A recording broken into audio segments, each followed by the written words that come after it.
ওনার এমন করতে দেখে আমিও কিছু বুঝে উঠতে পারিনি হঠাৎ এমন করার কারণটা।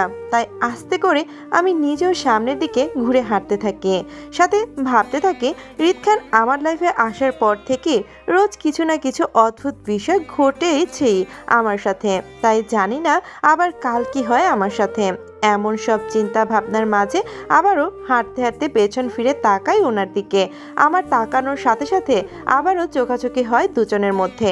উনি স্থির দৃষ্টিতে তাকিয়ে আছে আমার দিকে, আমি ওনার দিকে এক পলক তাকিয়ে থেকে আবারও সামনের দিকে তাকাই। ওনাকে নিয়ে কখনোই কোনো রকম অনুভূতি ছিল না আমার মধ্যে। প্রথম প্রথম উনি আমার ক্রাশ থাকলেও পরে সেটা আমার বাসে পরিণত করেছেন উনি। তাই ওনাকে নিয়ে আমার মনে ভালো লাগাটার চেয়ে খারাপ লাগাটাই বেশি কাজ করে। কিন্তু তারপরও ওনার কোনো রকম ক্ষতিটা আমার কেন জানি ভালো লাগে না, যেমনটা এখন ভালো লাগছে না। উনি হঠাৎ রেগে নিজের হাতে ক্ষত করলেন, ওনার হাতটা কেটে যাওয়ায় এখনও সেখান থেকে ছুঁয়ে ছুঁয়ে রক্ত পড়ছে। ওনাকে এমন দেখে আমার খারাপ লাগলেও উনি বেশ শক্ত হয়ে দাঁড়িয়ে আছে নিজ জায়গায়, চোখ মুখ লাল করে। আমি রেস্টুরেন্টের দরজার দিকে বের হতে হতে আবারও পেছন ঘুরে তাকাই ওনার দিকে।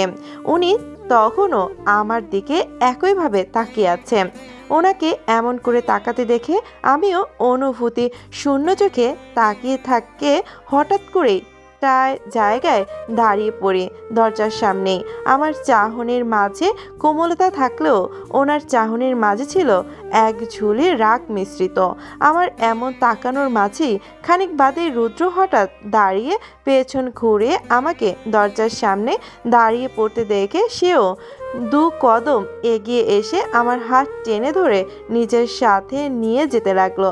আমি চমকে উঠে রুদ্রর দিকে তাকিয়ে বলে উঠে, কি ব্যাপার মায়া, হঠাৎ দাঁড়িয়ে পড়লে কেন তুমি?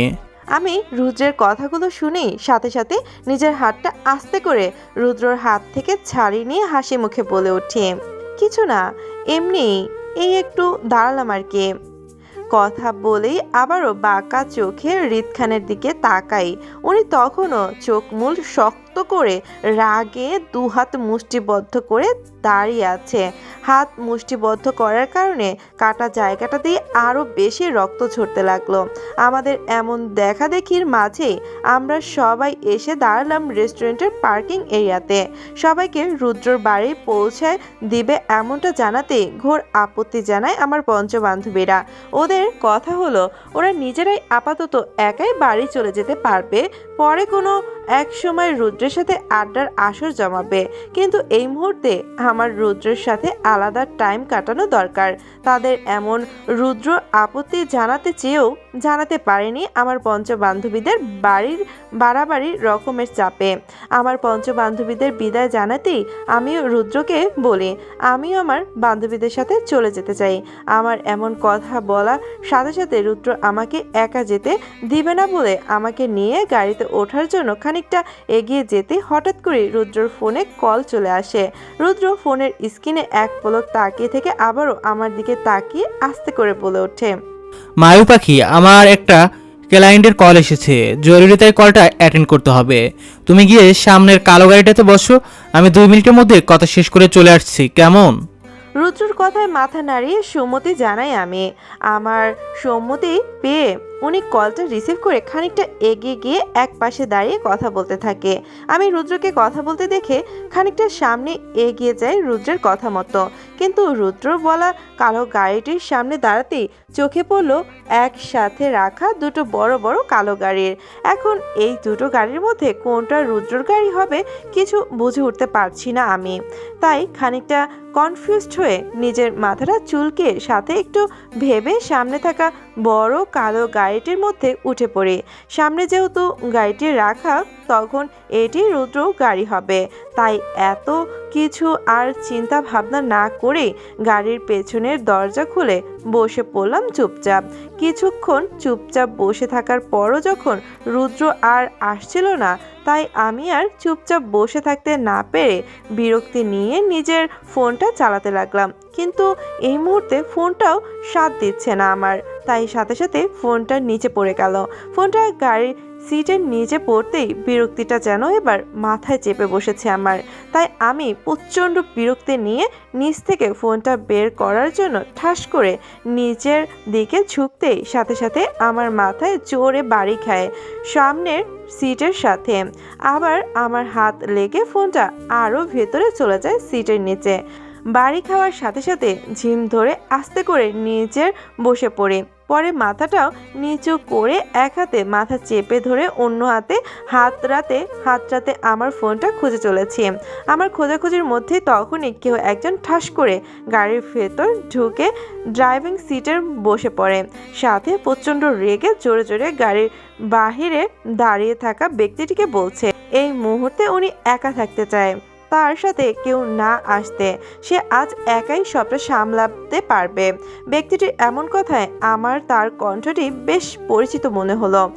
আমার মাথা ব্যথার কারণে সেই দিকে ঘোর করতে পারছি না আমি। তাই নিজের মাথা ব্যথাটা নিয়ে ফোনটা খুঁজে এক হাতে নিয়ে আস্তে করে উঠে দাঁড়াবো, তখনই সাথে সাথে আবারও হুমড়ি খেয়ে উপুর হয়ে পড়লাম পেছনের সিটের নিচে।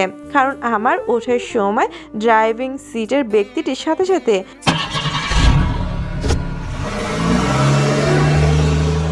গাড়িটি স্টার্ট দিয়ে প্রচণ্ড জোরে টান দেয় সামনের দিকে, যার কারণে আমি সাথে সাথে হুমড়ি খেয়ে পড়ি সিটের নিচে। এবারও মাথায় প্রচণ্ড জোরে বাড়ি খাওয়ার ফলে সাথে সাথে ওই অবস্থায় জ্ঞান হারিয়ে নিচে পড়ে থাকি আমি। হালকা হালকা আমার শরীর ঝাঁকুনি দিয়ে বারবার উঠতেই আমি আধো আধো ঝাপসা চোখে সামনের দিকে তাকাই। পরে আমি চোখের সামনে সব কিছু ঘোর অন্ধকার দেখে আমি এক পলক সামনের দিকে তাকিয়ে থেকে আবারও সেই জায়গায় জ্ঞান হারাই আমি। পিট পিট করে সামনের দিকে তাকাই আমি। পরে ঘুমের মধ্যে হালকা নড়াচড়া করার জন্য হামি দিয়ে ঘুম ঘুরিয়ে উঠতেই কিছু একটার সাথে আটকে যাই আমি। কিছু একটার সাথে বাঁচতেই নিজের অবস্থান বোঝার জন্য বিরক্তি নিয়ে ঘুম ঘুম চোখে চারপাশে চোখ বোলাতেই মুহূর্তে মনে পড়ে যায় ভুলে যাওয়া বিষয়টি। আমি তো মাথায় বাড়ি খেয়ে অজ্ঞান অবস্থায় সিটের নিচে পড়ে আছি। এই বিষয়টি মনে করেই তাড়াতাড়ি করে উঠতে গিয়েও আবারও বাড়ি খাই মাথায়। আমি রাগে দুঃখে কপাল ঘষতে ঘষতে আস্তে করে উঠে বসি। পরে কপাল ঘষতে ঘষতে রুদ্রর কথা মনে পড়তে আস্তে করে সামনের দিকে তাকাই আমি। সাথে সাথে ড্রাইভিং সিটে কাউকে দেখতে না পেয়ে চমকে উঠি আমি। আল্লাহ, আমাকে রুদ্র রেখে চলে যায়নি তো? আর রুদ্র কি আমাকে দেখেনি যে আমি গাড়ির মধ্যেই অজ্ঞান অবস্থায় পড়েছিলাম? হয়তো দেখেনি, যদি দেখতো তাহলে আমি সিটের নিচে অজ্ঞান অবস্থায় এতক্ষণ পড়ে থাকতাম না। রুদ্র আমাকে গাড়িতে উঠতে দেখেনি এটা শিওর আমি। তাছাড়া গাড়িটিও এখানে চলছে না, থামা অবস্থায় আটকে আছে কোথাও। গাড়িটি এখন কোথায় থামানো হয়েছে সেটি দেখার জন্যই চারপাশে চোখ বোলাতেই বুঝতে পারি গাড়িটি মাঝে রাস্তায় আটকে পড়ে আছে। চারপাশে কোনো রকম গাড়ি বা মানুষজনই নেই। তার মানে গাড়িটি কোনো কারণে নষ্ট হয়ে মাঝে রাস্তায় আটকা পড়েছে। আর রুদ্র চারপাশে কোথাও আছে, হয়তো গাড়ির মেকানিক খুঁজতে বের হয়েছে, এমনটা হতে পারে। তাই হয়তো গাড়ির মধ্যে কেউ নেই। আমি এমন সব চিন্তা ভাবনা করে গাড়ির দরজা খুলে আস্তে করে বের হয়ে রাস্তায় দাঁড়িয়ে পড়ি, দু হাতে উপরে তুলে হামি দিয়ে চারপাশে চোখ বুলিয়ে কাউকে কোথাও দেখতে না পেয়ে পেটের ক্ষুধায় দু হাতে নিজের পেট চেপে ধরে গাড়ির ছাদের উপর উঠে বসি। আর গোল গোল চোখে রুদ্রকে খুঁজে চলেছি, এক হাতে গালে রেখে আর অন্য হাত পেটে চেপে ধরে। আমার এমন খোঁজাখুঁজির মধ্যেই তখনই কেউ পেছন থেকে খানিকটা তিক্ততার সুরে বলে ওঠে, হোয়াট দ্য হেল। কারোর এমন কণ্ঠ কানে আসতেই আমি চমকে পেছনে ঘুরে তাকাতেই চোখে পড়ল ভয়ঙ্কর প্যারাভার্সিকে, মানে হৃদ খানকে চোখের সামনে দেখার সাথে সাথেই আমি লাফ দিয়ে উঠে দাঁড়াই বসা থেকে গাড়ির ছাদের উপরে। আমি উঠে দাঁড়িয়ে সাথে সাথে এক চিৎকার করে বলে উঠি, আপনি? ওনাকে এই মুহূর্তে এখানে দেখে অবাকের উচ্চ স্তরে পৌঁছে যায় আমি। আর আমার আপনি বলার সাথে সাথে উনি রাগের দাঁত কিরমিরিয়ে ওঠে। আমার দিকে রাগে দৃষ্টিতে তাকিয়ে থেকে দাঁতের দাঁত চেপে বলে ওঠে, নেমে এসো। ওনার রাগের দৃষ্টির সাথে রেখেই ওঠা স্বরে কথায় আমি খানিকটা ভয় পেয়ে যাই। না জানি এখন আবার কি করে এই লোক। এই মুহূর্তে সাংঘাতিক ভয়ে পাশ করছি আমি এই গুন্ডা বালকের জন্য। হৃদ খানের রাগে চাপা সুরে কথাগুলো শুনে আমি একটা শুকনো ঠোক গেলে ওনার দিকে তাকিয়ে থেকে আস্তে করে নেমে ওনার সামনে দাঁড়িয়ে পড়ি। আমি ওনার সামনে দাঁড়াতেই উনি আমাকে এক পলক উপর থেকে নিচ পর্যন্ত চোখ বুলিয়ে নেয় রাগী দৃষ্টিতে। ওনার এমন দৃষ্টি দেখে আমি ভয়ে কাঁচুমাচু করতে থাকি। উনি আমাকে এমন করতে দেখে খানিকটা রেগে চোখ মুখ শক্ত করে বলে ওঠে, পাকলামো করতে করতে এখানেও চলে এসেছে মুহূর্তে। এত কিছুর পরেও তোমার কলিজা কেঁপে উঠলো না আমার সামনে আসতে? ভয়টা এত তাড়াতাড়ি শেষ হয়ে গেছে তোমার? ওনার এমন শক্ত গলার কথা শুনে আমি জানি ফরকে গেলাম মুহূর্তে। আর সেই ভরকে যাওয়ার অবস্থায় ওনার দিকে ভীতু চোখে তাকাই আমি। এই মুহূর্তে ওনাকে যতটা না ভয় পাচ্ছি, একটু পরেই হয়তো আমার এই ভয়টা কেটে যাবে। আমার সাথে ঘটে যাওয়া ঘটনাগুলো কখনোই আমি মনে রাখতে পারি না, তাই একটু পরেই আমাকে আঘাত করা মানুষটার সাথে স্বাভাবিক হয়ে উঠি নানান রকমের পাগলামোতে। আর এটাই আমার বড় সমস্যা। আর আমার এই সমস্যাটি যা এই মুহূর্তে হৃদ খান নামক অপদার্থটি হাতিয়ার হিসেবে কাজ লাগাচ্ছে। ওনার দিকে আমি ভীতুভাবে তাকিয়ে থেকে নিজের চোখটা যখন নিচে নামিয়ে নিতে যাব, তখনই চোখে পড়ল ওনার সেই রক্ত মাখা হাতটি, যা এখনো আগের অবস্থায় আছে, তবে একটু পরিবর্তন হয়েছে। সেটি হলো এখন আর ওনার হাত থেকে রক্ত ঝরছে না, তবে হাতে থাকা রক্তগুলো শুকিয়ে লেপ্টে রয়েছে হাতের চারদিকে। আমি ওনার হাতটি দেখার সাথে সাথে চমকে উঠে দ্রুত বলে উঠি, একে আপনি এখনো হাতে ব্যান্ডেজ করেননি কেন? অনেকটা তো কেটে গেছে। কথাটা বলেই আমি দ্রুত গতিতে খানিকটা এগিয়ে গিয়ে ওনার রক্তমাখা হাতটি ধরতে যাব, তার আগেই উনি এক ঝাটকায় নিজের হাতটা সরিয়ে নেয় আমার থেকে। আমি ওনাকে এমন করতে দেখে কিছুটা বলতে যাব, তার আগেই উনি আমাকে কিছুই বলতে না দিয়ে খানিকটা অভিমানের সাথে রাগ মিশ্রিত গলায় আমাকে উদ্দেশ্য করে বলে ওঠে, কেটে ফেলি বা রেখে দেই, আমার হাত আমি বুঝবো। কি করব তোমাকে দেখতে হবে না, সাথে নিজের অবস্থানটাও বুঝে কথা বলো। আরে উনি ওনার কথাগুলো শেষ করেই আমার কোনো রকম কথা না শুনেই চলে গিয়ে রাস্তার মাঝ বরাবর দাঁড়িয়ে পড়ে, এদিক ওদিক তাকিয়ে কিছু খুঁজছে, খুব সম্ভবত কারো কাছ থেকে হেল্প দেওয়ার জন্য। রাস্তায় গাড়ি খুঁজে চলেছে। আমি ওনাকে এমন করতে দেখে দৌড়ে গিয়ে ওনার পাশে দাঁড়িয়ে পড়ে ওনার মতো করে ভাব নিয়ে পরে ওনাকে দেখে কপি করে উনি যেদিকে তাকাচ্ছে যেমন ভঙ্গিতে আমি সেদিকেই তাকাচ্ছি, ঠিক তেমন ভঙ্গিতেই আমাকে এমন করতে দেখে উনি ভুরু কুচকে তাকান আমার দিকে। আমি ওনার মতো করে ভুরু কুচকে ওনার দিকে তাকাতে হৃদ খান মুহূর্তে রেগে আমার দিকে তেড়ে আসতে আমি দু কদম পিছিয়ে যাই। আমাকে পিছিয়ে যেতে দেখে উনি থেমে যায়, পরে আমার দিকে তাকিয়ে থেকে কিছু না বলে আবারও সামনের দিকে কয়েক কদম এগিয়ে গিয়ে আগের মতো করে গাড়ি অনুসন্ধান করতে লাগে শূন্য রাস্তার মাঝে। আমি ওনার দিকে এক পলক তাকিয়ে থেকে আস্তে করে উঠে বসি গাড়ির ডিক্কিতে, পরে গোল গোল চোখে চারপাশে চোখ বুলিয়ে নিয়ে আবারও তাকাই ওনার দিকে নিজের দৃষ্টি স্থির রেখে খানিকটা উচ্চস্বরে বলে ওঠে, এই যে শুনছেন, আমার খুব ক্ষুধা লেগেছে, আপনি খাবার অর্ডার করুন না প্লিজ। আমার এমন খাবারের কথা শুনে যেন উনি মুহূর্তে তেলে বেগুনে জ্বলে ওঠে, আর সেই জ্বলে ওঠার রেস ধরে আমাকে উদ্দেশ্য করে বলে ওঠে, ক্ষুধা লাগছে, আসো আমাকে খাও। কি খাবা আমাকে?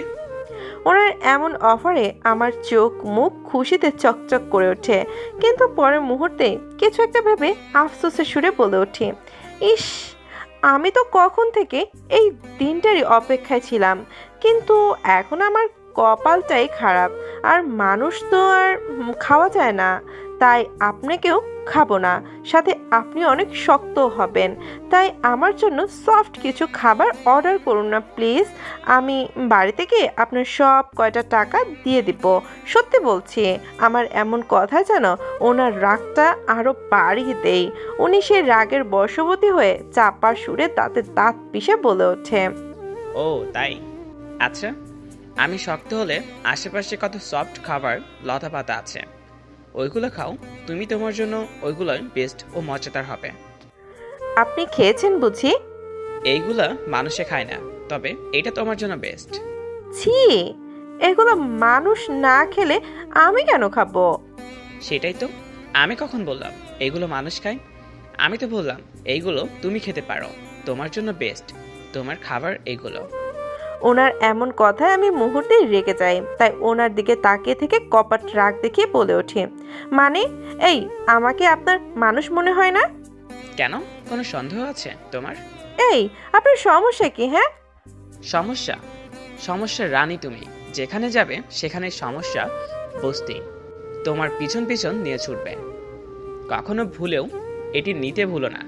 তুমি আর যাই হোক, সমস্যা বিষয়টি তোমার সাথে থাকা চাই, ব্যাস। বললেই হলো। আপনি সমস্যার রাজা তাহলে। যখন থেকে আমার জীবনে এসেছেন তখন থেকে শুধু আমার জীবনে অদ্ভুত আর কষ্ট পেয়েছি আপনার কাছ থেকে আমি। আমার এমন কথা যেন মুহূর্তেই নিজের চেপে রাখা রাগটা আরও ধরে রাখতে পারিনি, তাই সাথে সাথে আমার দিকে তেড়ে এসে আমার গাল শক্ত করে চেপে ধরে গাড়ির সাথে পরে আমার দিকে হিংস্রভাবে তাকিয়ে থেকে বলে ওঠে, আর আমার কষ্টটা সেটা কে দেখবে? তোর জন্য যে আমি কতটা ভয়াবহ ভুক্তভোগী হচ্ছি, সেটা যে আগুন চারিদিকে লাগিয়েছিস তুই, সেটা কে নেভাবে বল? তুই কখন বুঝতে চেয়েছিস আমার জায়গাটা? আরে আমি তো তোকে। সম্পূর্ণ কথাটা শেষ করার আগেই কে যেন ভেবে মুহূর্তেই চুপ করে যান উনি। পরে আমার চোখে মুখের দিকে তাকিয়ে থেকে হঠাৎ ছেড়ে দিয়ে আমার পাশে দাঁড়িয়ে পড়ে। সামনের দিকে তাকিয়ে থেকে পরে আকাশের দিকে তাকিয়ে থেকে জোরে জোরে নিঃশ্বাস ফেলে নিজেকে শান্ত করে আমার দিকে তাকিয়ে থেকে স্বাভাবিক কণ্ঠে বলে ওঠে, ফোনটা সাথে করে নিয়ে আসেনি, তাই আমরা এখানে আটকা পড়েছি। কাউকে খবর দিতেও পারছি না আমাদের এখান থেকে নিয়ে যাওয়ার জন্য। তাছাড়া নির্জন এলাকা, আশেপাশে কাউকে দেখতেও পাচ্ছি না হেল্প নেওয়ার জন্য। উনি এখন কি বললেন সেটা আমার মাথায় ঢোকেনি। আমার কানে শুধু ওনার বলা আগের কথাগুলো বাজছে। ওনারও কষ্ট আছে, আমি ওনার জায়গাটা বুঝতে পারছি না। আর পরের কথাটা উনি কি বলতে চেয়েছিলেন সেটা হঠাৎ করেই থেমে গেল। ওনার না বলা কথাটি সম্পূর্ণ শোনার জন্য আমি ওনার দিকে শান্ত দৃষ্টিতে তাকিয়ে থেকে কৌতূহলী হয়ে বলে উঠি, আপনি আমাকে কি সেটা বলছেন না কেন? আমার এমন কথায় উনি আমাকে কিছু না বলে সামনের দিকে হাঁটতে থাকে। ওনাকে সামনের দিকে হাঁটতে দেখে আবারও আমি ওনার পেছন পেছন ছুটতে থাকি আমার করা প্রশ্নের উত্তর পাওয়ার আশায়। ওনার কোনো হেলদোল না দেখে আমি বিরক্তি নিয়ে বলে উঠি, কি হলো বলছেন না কেন? আপনি আমাকে কি? আর আজ আপনি আমাকে আমার প্রশ্নের উত্তর না দিয়ে যেতে পারবেন না। আমি যেতে দিব না। আমি বাধ্য নই কোনো কিছুতে। আপনি বাধ্য, আপনি সব কিছুতেই বাধ্য আমার কাছে, কারণ আমি আপনার বিয়ে করা বউ। আমার এমন কথায় ওনার কোনো ভাবান্তর হলো না। উনি সামনের দিকে হেঁটে যেতে যেতেই আমাকে উদ্দেশ্য করে স্বাভাবিক কণ্ঠে বলে ওঠে, মনে আছে তাহলে সেটা তোমার, যে তুমি কারো বিয়ে করা বউ? ওনার এমন কথায় আমি মুহূর্তে স্থির হয়ে দাঁড়িয়ে পড়ি রাস্তায়। ওনার বলার কথাটা আমাকে অশান্ত করে তোলে মুহূর্তেই। উনি কি বলছেন এই কথাটা? যে আমার মনে নেই কোনো কিছু? আমার আর ওনার যতবার দেখা হচ্ছে ততবারই উনি আমার সাথে বাজে ব্যবহার করেছে, আমার চিন্তা ভাবনার বাইরে অত্যাচার করেছেন উনি। তারপরে উনি আমারই দোষ দিচ্ছেন এখন। আচ্ছা, উনি এই কথাটার মানে কি বোঝালো? আমার এমন চিন্তাভাবনার মাঝে আমি ভাবুক দৃষ্টিতে ওনার দিকে তাকিয়ে থেকে দৌড়ে আবারও গিয়ে ওনার পাশে দাঁড়িয়ে হাঁটতে হাঁটতে নাক মুখ ফুলিয়ে বলে উঠি, কি বলতে চান আপনি? আমাকে কি বোঝাতে চাইছেন আপনি? বিয়ের সম্পর্কে আপনার নিজ মুখে বলা আপনি শুধু আমাকে সারা জীবন কষ্ট দেওয়ার জন্য বিয়ে করেছেন, অন্য কিছু নয়। তাহলে আমি কেন মনে রাখতে যাব বিয়ে নামক কারাগার কথাটা? আমি তখনও বলেছি আর এখনো বলছি, বিয়েটা শুধু তোমার জন্য একটা সাজা নামক কারাদণ্ড হবে, অন্য কিছুই না। আর সেই কারাদণ্ডে তোমাকে সর্বোচ্চ অত্যাচার করতেও পিছু পা হব না আমি। তবে এত কিছুর পরও আমাদের বিয়েটার মধ্যে একটা কিন্তু কিন্তু ভাব আছে, আর সেটা কি তুমি খুঁজে বের করো। ওনার এমন কথায় আমি আবারও নাক মুখ ফুলিয়ে বলে উঠি, পারবো না আমি কোনো কিছু, কিন্তু খুঁজে বের করতে পারবো না।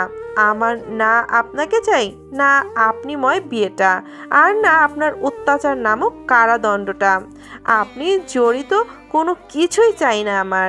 তোমার চাওয়া পাওয়ার ওপর কোনো কিছুই বিরক্তিকর নয়। ওনার এমন কথায় আমিও রেগে শক্ত গলায় বলে উঠি, অবশ্যই ভিত্তি করে। আর আপনি আমাকে পাচ্ছেন কোথায়? অত্যাচার করার জন্য আমি তো আপনার ভাইকে বিয়ে করেছি 1 মাসের মধ্যেই। সেই আমাকে বাঁচাবে আপনি নামক কারাদণ্ড থেকে। আমার এমন কথায় হঠাৎ উনি থেমে যায়, পরে ঘাড় ঘুরিয়ে আমার দিকে শান্ত দৃষ্টিতে তাকিয়ে থেকে আবারও সামনের দিকে ঘুরে হাঁটতে হাঁটতে শান্তভাবে বলে ওঠে, তাই খুব সহজ, তাই না? হুম, সবটাই সহজ। আর আমি আপনার ভাইকে বিয়েটা করেই ছাড়বো, তাও আপনার চোখের সামনেই। আচ্ছা, আচ্ছা, কথাটা শুনে ভুরু কুঁচকে এলো আমার। উনি এত সহজে সব কিছু মেনে নিচ্ছে, কোনো রকম রিয়াক্ট করছে না। উনি তো সহজে কোনো কিছু মেনে নেয় না, তাহলে আমার বিষয়টা কেন মেনে নিচ্ছে? আমাকে কেন এত সহজে ছাড় দিচ্ছে? আচ্ছা, ওনার এমন শান্তভাবে সব কিছু মেনে নেওয়ার পেছনে বড় কোনো কারণ লুকিয়ে নেই তো? পরে আবার আমার মাথায় বড় কোনো বোম ফাটাবে না তো? আল্লাহ, আমি এমন সব চিন্তা ভাবনা করেই তীক্ষ্ণ দৃষ্টিতে তাকাই ওনার দিকে। ওনার কোনো রকম হেলদোল না দেখে আমি খানিকটা সন্দেহ করে বলে উঠি, আপনি এখন এতটা ভালো সেজে পরে আবার বোম ফাটাবেন না তো আমার মাথায়? আমার এমন কথায় উনি খানিকটা মজার সুরে বলে ওঠে, তোমরা ব্রাহ্মণবাড়িয়ার মানুষ, ঝগড়াটা হয় জানতাম, কিন্তু তোমরা যে বেশি বুঝো সেটা জানা ছিল না। আসলে তোমরা বেশি না বুঝলে ঝগড়াটা কোথা থেকে হচ্ছে।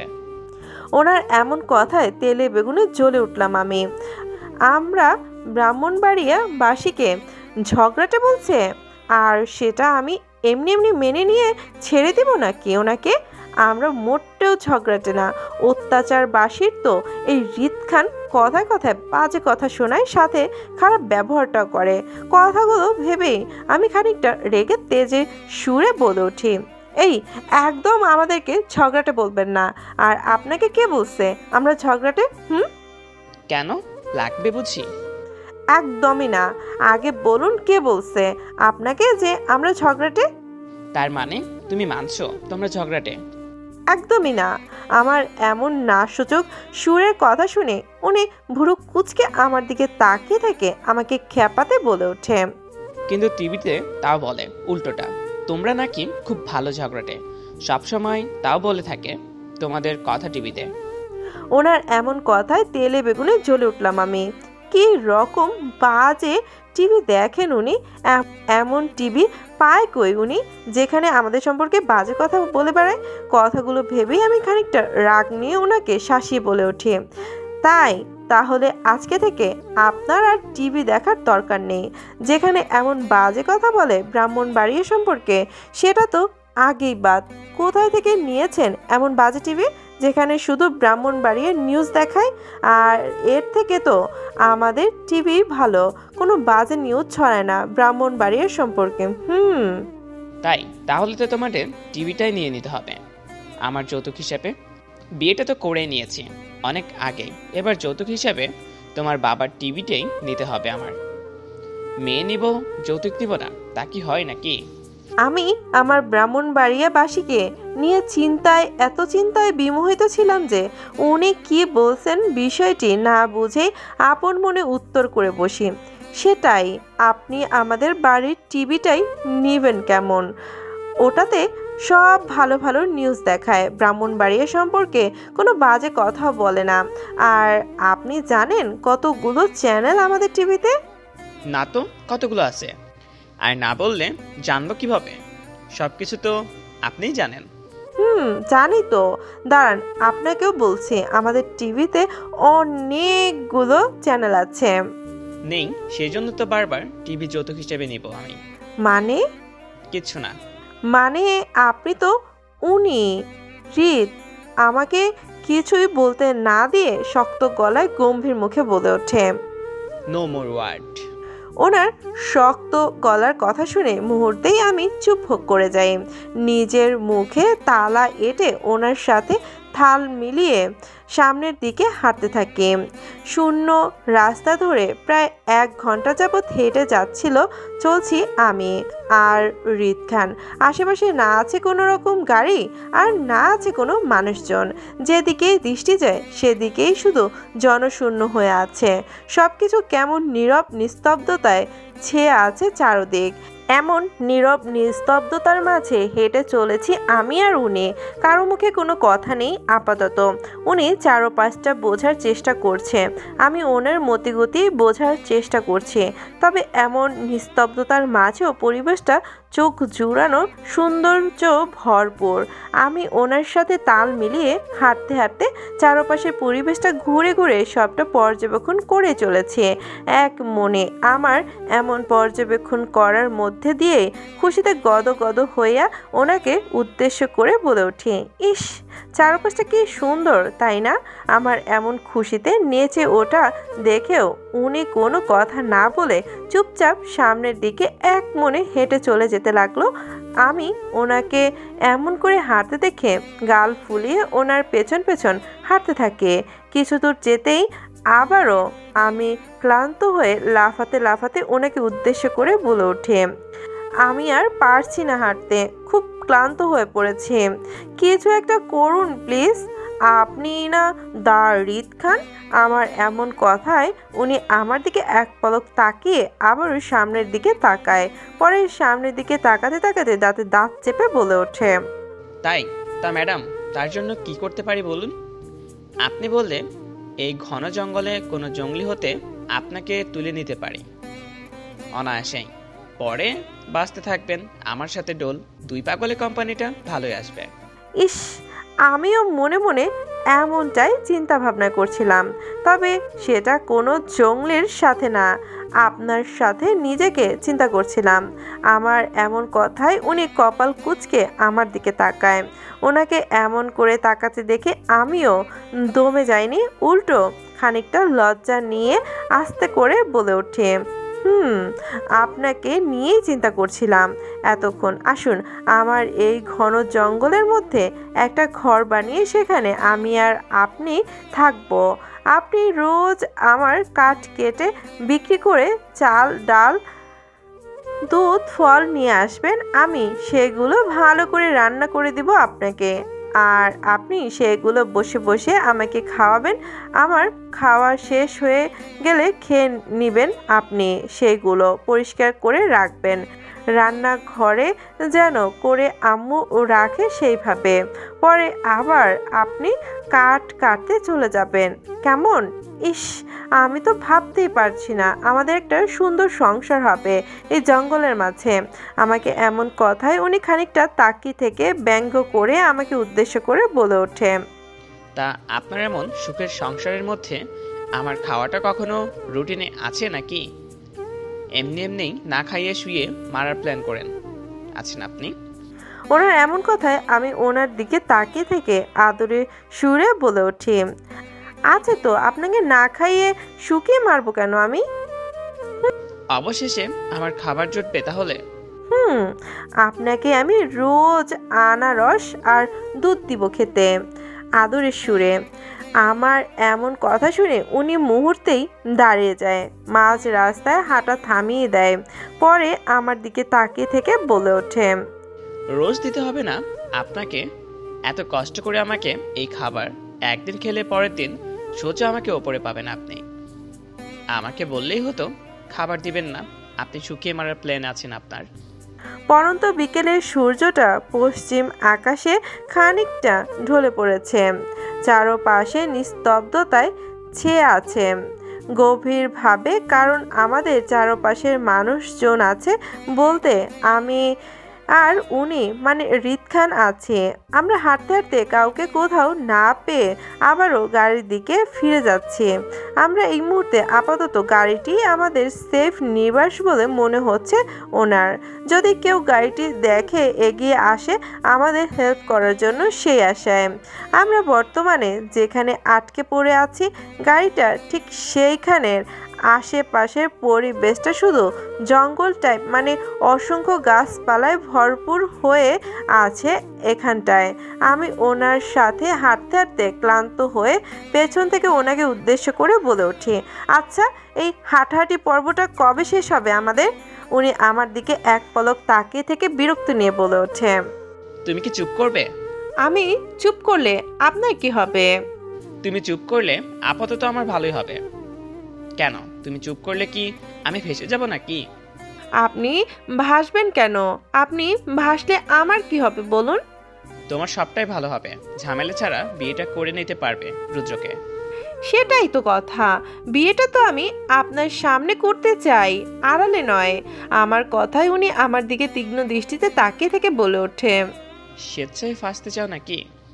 ওনার এমন কথায় আমি হালকা মুচকি হেসে ওনার এমন দৃষ্টি অপেক্ষা করে সামনের দিকে তাকিয়ে থেকে রহস্যময় ভাব নিয়ে বলে উঠি, নিজে ফাঁসতে কে এসেছে? আমি তো ফাঁসাতে এসেছি। কে জানে কোথাকার জল কোথায় গিয়ে গড়ায়। আমার এমন কথায় উনি হাঁটা থামিয়ে দিয়ে আমার দিকে তাকিয়ে অবুঝের মতো করে বলে ওঠে। মানে? ওনাকে হঠাৎ করে থামতে দেখে আমিও হালকা হেসে ওনার কানের কাছে গিয়ে আস্তে করে কানে কানে ফিসফিস করে বলে উঠি, আমার বিয়ে। তাই? খুব ইচ্ছা বিয়ে করার। চোখ মুখে খুশির ভাবটা টেনে সামনের দিকে ঘুরতে ঘুরতে বলে উঠি, খুবই। আচ্ছা। গাড়ির পাশে দাঁড়িয়ে আছি আমি, আমার থেকে খানিকটা দূরে দাঁড়িয়ে আছে উনি। আমি শান্ত দৃষ্টিভাবে দাঁড়িয়ে থাকলেও উনি বেশ রেগে মেগে ফ্রাইয়ার হয়ে মাঝ রাস্তায় দাঁড়িয়ে আছে। ওনার রাগের একমাত্র কারণ হলো সন্ধ্যা হয়ে আসছে, কিন্তু এখনো কারো দেখা পাইনি আমরা হেল্প নেওয়ার জন্য। এখানে আর কতটা সময় এইভাবে বসে থাকবো সেটা নিয়েই উনি বেশ রেগে আছে। তবে ওনার এমন রাগটা নিয়ে আমার আপাতত তেমন একটা মাথা ব্যথা নেই, কারণ পরিবেশটা আমার বেশ মনে ধরেছে। তাই এখানে থাকতেও ভালোই লাগছে আমার। তাই আমি গাড়িতে হেলান দিয়ে বারবার ওনার দিকে তাকাচ্ছি গোল গোল চোখে। উনিও যে আমার দিকে একদমই তাকাচ্ছে না তা কিন্তু নয়, উনিও তাকাচ্ছে, কিন্তু মাঝে মাঝে আমি একটু বেশি তাকাচ্ছি। কিন্তু কোনো রকম কথা বলতে পারছি না ওনার সাথে, কারণ উনি আমাকে হুমকি বার্তা শুনিয়েছেন যে আমি কোনো রকম কথা বললে আমাকে বেঁধে এই জঙ্গলের মধ্যে কোথাও ফেলে যাবে। তাই বাধ্য হয়ে মুখে হাত দিয়ে চুপ থাকতেও হচ্ছে আমাকে। কিন্তু এতটা কষ্ট করেও চুপ থাকতে পারছি না আমি, কারণ আমার প্রচুর পেটে ক্ষুধা পেয়েছে। তাই আমি বাধ্য হয়ে অন্য হাত দিয়ে পেট চেপে ধরে ওনাকে গুমরানোর শব্দে পেছন থেকে ইশারা করে ডাকছি আমার সমস্যাটি বোঝানোর জন্য। আমার এমন শব্দ ওনার কানে যেতেই উনি পেছন ঘুরে আমার দিকে তাকায়, পরে আমাকে এমন করে দেখে কপাল কুঁচকে বলে ওঠে, কি? ওনাকে আমার দিকে তাকাতে দেখে আমি এক হাতে ঠোঁট চেপে ধরে অন্য হাতে পেটে ইশারা করে আমার ইশারায় কিছু না বুঝতে পেরে বিরক্তি নিয়ে বলে ওঠে, বলবে তো কি হয়েছে?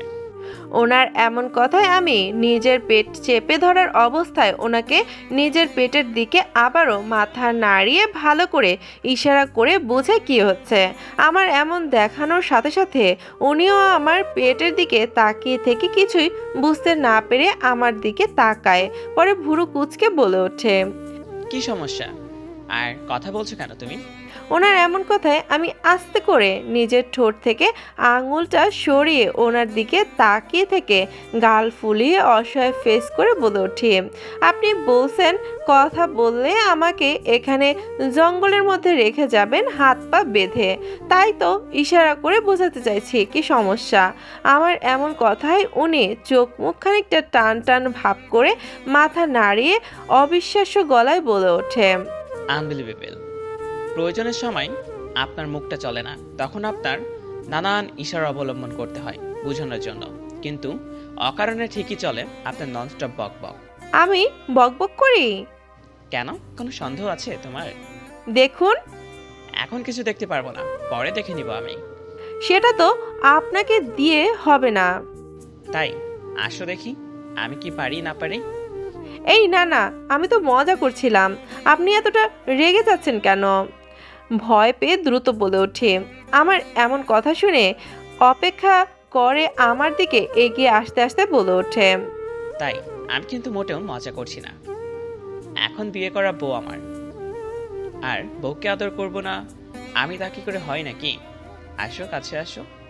ওনাকে আমার দিকে অগ্রসর হতে দেখে আমি সাথে সাথে 2 কদম পিছিয়ে গিয়ে খানিকটা সাহস নিয়ে দ্রুত তাড়া দিয়ে ওনাকে ভয় দেখানোর জন্য বলে ওঠে, এই এই, দূরে থাকুন আমার থেকে। কি সাংঘাতিক বাজে লোক রে বাবা!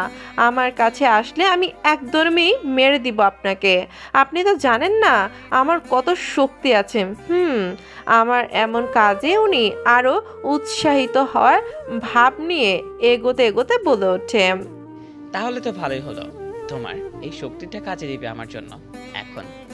এই, কাছে আসবেন না, আমি কিন্তু মেরে গুম করে দিব আপনাকে এই জঙ্গলের মধ্যে। আচ্ছা, সমস্যা নেই। আমি কিন্তু আপনাকে জেলে দিব, পুলিশ কেস করব। তাই পুলিশকে গিয়ে বলি, বললে যে আমরা স্বামী স্ত্রী, আমাকে আদর করেছে বেশি বেশি, আর তার জন্য আমি পাগল, আপনাদের কাছে নালিশ করতে এসেছি। স্বামীর নামে এটা বলবে, তখন পুলিশ তোমার কেসটা না নিয়ে উল্টো তোমাকে বলবে তুমি পাগল। ওনার এমন কথায় আমি আর নিজেকে ধরে রাখতে না পেরে টলমল চোখে ওনার দিকে তাকিয়ে থেকে চাপা সুরে বলে ওঠে, আপনি এমন করছেন কেন আমার সাথে? আমার টলমল চোখ দেখে উনি থেমে যায়, পরে আমার দিকে তাকিয়ে থেকে কপাল কুঁচকে বলে ওঠে। সমস্যা তো শেষ হয়ে গেছে, তুমি বকবক কেন করতেছ? ওনাকে স্বাভাবিক কণ্ঠে কথা বলতে দেখে আমিও নিজেকে সাথে সাথে স্বাভাবিক করে দ্রুত বলে উঠি, না না, শেষ হয়নি, আছে তো। তাহলে বলছো না কেন? মানে আমার পেয়েছে। ইয়া আবার কি? ওনার কথা আমি এবার নিজের 2 হাত দিয়ে পেট চেপে ধরে আমাকে এমন করে ধরতে দেখে উনি সাথে সাথে কপাল কুঁচকে বলে ওঠে, তোমার পেটে সমস্যা হচ্ছে নাকি? তোমাকে এই পরিবেশে কোথায় নিয়ে যাব আমি? ওনার কথা মানে বুঝতে পেরে আমি নাক মুখ ছিটকে দ্রুত বলে উঠি, ছি ছি ছি, আপনার কি বাজে চিন্তা, বাথরুম পায় না আমার কখনোই। মানে সবার হয়, তো আমার হয় না। তুমি যে এত এত খাও, এইগুলো কই যাই তোমার? সমস্যা না হলে তোমার থাকবে। আরে না, হয় তো আমার। কি হয় তোমার? আপনি যা বোঝাতে চাইছেন তাই। কি বুঝাতে চাইছি আমি? উফ, আপনি যা এখন আমাকে বললেন সেটাই আর কি। কি বলছি তোমাকে? ওনার এমন কথার পেঁচালো দেখে আমি রেগে মেগে চোখ বন্ধ উচ্চস্বরে চিৎকার করে বলে উঠি, আমার বাথরুম হয় হয় হয়।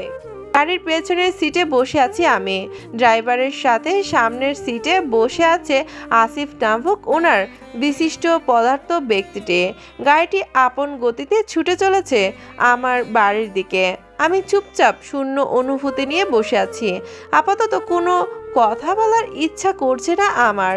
কেন জানি নিজের ভেতর থেকে একটা খারাপ লাগা কাজ করছে। হয়তো ওনার বলা কথার জন্য এখনো এমনটা লাগছে আমার। ওনার বলার কথাগুলো আমাকে এখনো জ্বালাচ্ছে গভীরভাবে। আমার সচরাচর এমনটা কখনো হয়ে থাকে না কোনো বিষয় নিয়ে। আমি বেশিক্ষণ ধরে মন খারাপ করে রাখতে পারি না। বিষয়টি আমি অল্পতেই ভুলে যাই, সেটা যত বড়ই হোক না কেন। কিন্তু এখন কেন পারছি না ওনাকে ভুলে যেতে? হয়তো ওনার করা অদ্ভুত আচরণগুলোর জন্য। আজ দুপুর থেকে সন্ধ্যা পর্যন্ত ওনার সাথেই মাঝ রাস্তায় আটকে ছিলাম আমি। ওনাকে এতটা বিরক্ত করার পরও উনি আজকে আমার সাথে কোনো রকম খারাপ আচরণ না করলেও শেষের দিকে করেছে বাজেভাবে। পরে আমাকে ওনার ভাইয়ের সাথে বিয়েটা করে নেওয়ার জন্য বলে গিয়েছে সরাসরি। এই মুহূর্তে উনি আমার সাথে নেই। উনি অন্য গাড়ি নিয়ে ওনার নিজ অবস্থানে ফিরে গেছে অনেক আগেই, আর আমাকে আসিফের সাথে সেফলি বাসায় পৌঁছে দেওয়ার হচ্ছে। আসিফ ঘন্টাখানিক আগে আমাদের খোঁজ পেয়েছে। আমরা যখন রাস্তায় আটকা পড়ে কোনো রকম হেল্প পাচ্ছিলাম না, প্রায় সন্ধ্যা হয়ে আসছিল, তখনই আসিফ আমাদেরকে খুঁজতে খুঁজতে রাস্তায় আটকা অবস্থায় পেয়ে যায়। মানে যখন ওনার সাথে কোনো রকম কন্ট্যাক্ট করতে পারছিলাম না, তখন ওনাকে খোঁজা অনুসন্ধান জারি রেখে উনি যেই রাস্তা ধরে গাড়িটা নিয়ে বের হয়েছিল, আসিফ ওনাকে খোঁজার জন্য ঠিক একই রাস্তা ধরে বডিগার্ড নিয়ে বের হয়ে তাই আমাদের অতি সহজেই রাস্তায় আটকা অবস্থায় পেয়ে যায়। আসিফ দুটো গাড়ি নিয়ে আসায় একটাতে আমাকে আর আসিফকে পাঠানো হয়, অন্যটা উনি চলে যায় আর ওনার আটকা পড়া গাড়িটির ড্রাইভার দিয়ে গ্যারেজে পাঠানো হয়। আসিফ আসার সাথে সাথে উনি আসিফের সাথে কি যেন কথা বলে আমাকে কিছু না বলেই চলে যাচ্ছিল। আমি ওনাকে এমন করতে দেখে পেছন থেকে ডেকে বলে উঠি, বাই না বলেই চলে যাচ্ছেন? আমার এমন কথায় উনি আস্তে করে পেছন ফিরে তাকায় আমার দিকে, পরে দায়সারা ভাব নিয়ে সোজাসাপটা উত্তর দিয়ে বলে ওঠে, বাই। ব্যাস। আমার কথা কপাল কুঁচকে এলো ওনার। উনি আমার দিকে কপাল কুঁচকে তাকিয়ে থেকে তিক্ত গলায় উস্কো মেজাজে বলে ওঠে, তো আরও কিছু শুনতে চাও তুমি নাকি? তোমার মতো মেয়েকে 3 ঘন্টা যাবৎ টলারেট করতেছি আমি, দায়ে পড়ি নাই তো তোমার মতো মেয়েকে আমার চারপাশে ঘোরানোর সুযোগ পায় না। আমার চারপাশে ঘোরার জন্য টপ লেভেলের যোগ্যতা লাগে, সব কিছুতে যেটা তোমার নেই। আর তোমার সাথে থেকে এমনিতেই পাগল হয়ে গেছি আমি। আরও পাগল বানানোর জন্য আমার সাথে আরও কিছুক্ষণ থাকতে চাও নাকি? ওনার এমন কথায় মুহূর্তেই চোখে জল চলে আসে আমার। এতক্ষণ তো উনি ভালোই ছিল, হঠাৎ করে কেন আমাকে আমার অবস্থান বোঝাতে চাইছে উনি? আমি ওনার দিকে তাকিয়ে থেকে কান্না আটকানোর চেষ্টা করে চাপা স্বরে প্রতিবাদী গলায় বলে ওঠে, আমাকে 3 ঘন্টা যাবৎ দেখে রাখার জন্য ধন্যবাদ। আর হ্যাঁ, আমার অবস্থান নিয়ে আপনাকে চিন্তা ভাবনা না করলেও চলবে। তো কে করবে? রুদ্র? ও, তোমার তো আবার বড়লোক ঘরে বিয়ে হচ্ছে। কংগ্রাচুলেশন, বড়লোক স্বামী পেয়ে যাচ্ছ তুমি। তুমি তোমার অবস্থান তো এখন চেঞ্জ হয়ে যাচ্ছে, তোমাকে তো আর কষ্ট করতে হচ্ছে না। So lucky to you. এমন কপাল কয়জনের হয় বলো? এখন তাড়াতাড়ি বিয়েটা করে নিয়ে আমার লাইফ থেকে দূর হও। ওনার এমন সব কথায় আমি ভেতর থেকে রাগে ফেটে যাচ্ছি। উনি আমার সাথে কেন এমন বাজে সব কথাগুলো বলছেন সেটা একমাত্র উনি জানেন। আমি কি এমন করেছি ওনার সাথে যে উনি পদে পদে আমাকে অত্যাচার নয়তো ছোট করে কথা বলে? আমি ওনার দিকে রাগী দৃষ্টিতে তাকিয়ে থেকে দাঁতে দাঁত চেপে বলি, আমার কোনো রকম শখ নেই আপনার মতো বাজে লোকের ফেসটাও দেখার। আর আমি কাকে বিয়ে করব সেটা আপনাকে বলে করব না অবশ্যই। আর বাকি রইল আমাকে নিয়ে চিন্তা ভাবনা করার, সেটা অনায়াসেই রুদ্র করে থাকবে, কারণ উনি কিছুদিন পর আমার বিয়ে করার স্বামী হবে। স্বামী কথাটা বলার সাথে সাথেই মুহূর্তের মধ্যেই যেন উনি তেলে বেগুনে জ্বলে ওঠে। নিজের 2 হাত মুষ্টিবদ্ধ করে লাল লাল চোখে আমার দিকে রাগীভাবে তীরে আসতেই আসিফ পাশ থেকে দ্রুত এগিয়ে এসে ওনার পথ আটকে কিছু বলে কানে কানে, যা শুনে উনি মুহূর্তেই আমার দিক থেকে রাগী ভাব তাকিয়ে থেকে হনহন করে নিজের গাড়িতে উঠে চলে যায়। আর আমি আসিফকে নিয়ে চলে আসি অন্য বাড়িতে। সিটে হেলান দিয়ে চোখ বন্ধ করে এমন সব চিন্তা ভাবনা করে নিয়ে আস্তে আস্তে করে বসি আমি। পরে এক পলক সামনে আসিফের দিকে তাকিয়ে থেকে গাড়ির জানালার দিকে বাইরে দিকে তাকাই শূন্য চোখে। কিছুক্ষণ তাকিয়ে থাকার পর হঠাৎ করে পাশ থেকে উচ্চস্বরে আমার ফোনটা বেজে ওঠে।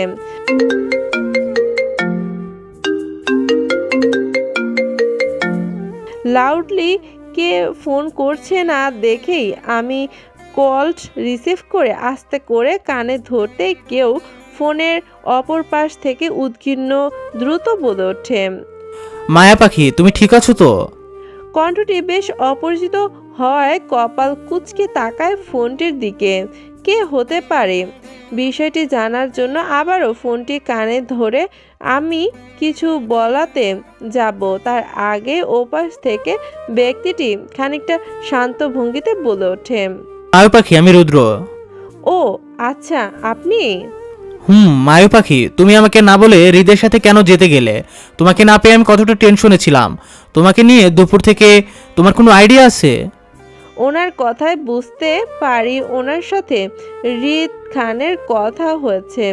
রুদ্র রিদ খানের থেকেই জানতে পেরেছে যে আমি এতক্ষণ ওনার সাথে ছিলাম, কিন্তু আমি কিভাবে রিদ খানের গাড়িতে পৌঁছালাম তা জানে না রুদ্র। তাই শুরু থেকে সবটা খুলে বলি রুদ্রকে।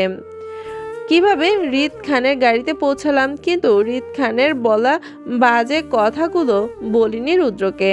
সবটা শুনে অস্থির নিঃশ্বাস ফেলে রুদ্র, পরে শান্তভাবে আমাকে উদ্দেশ্য করে বলে ওঠে, মায়ু পাখি, আমার ভাই একটু একটু অন্যরকম, মানে একটু বেশি রাগী মানুষ। কখনো কাউকে আপন করে নিতে পারে না সহজভাবে, তবে যদি একবার আপন করে নেয় তাহলে তার জন্য সবটাই করবে নিজের মতো করে।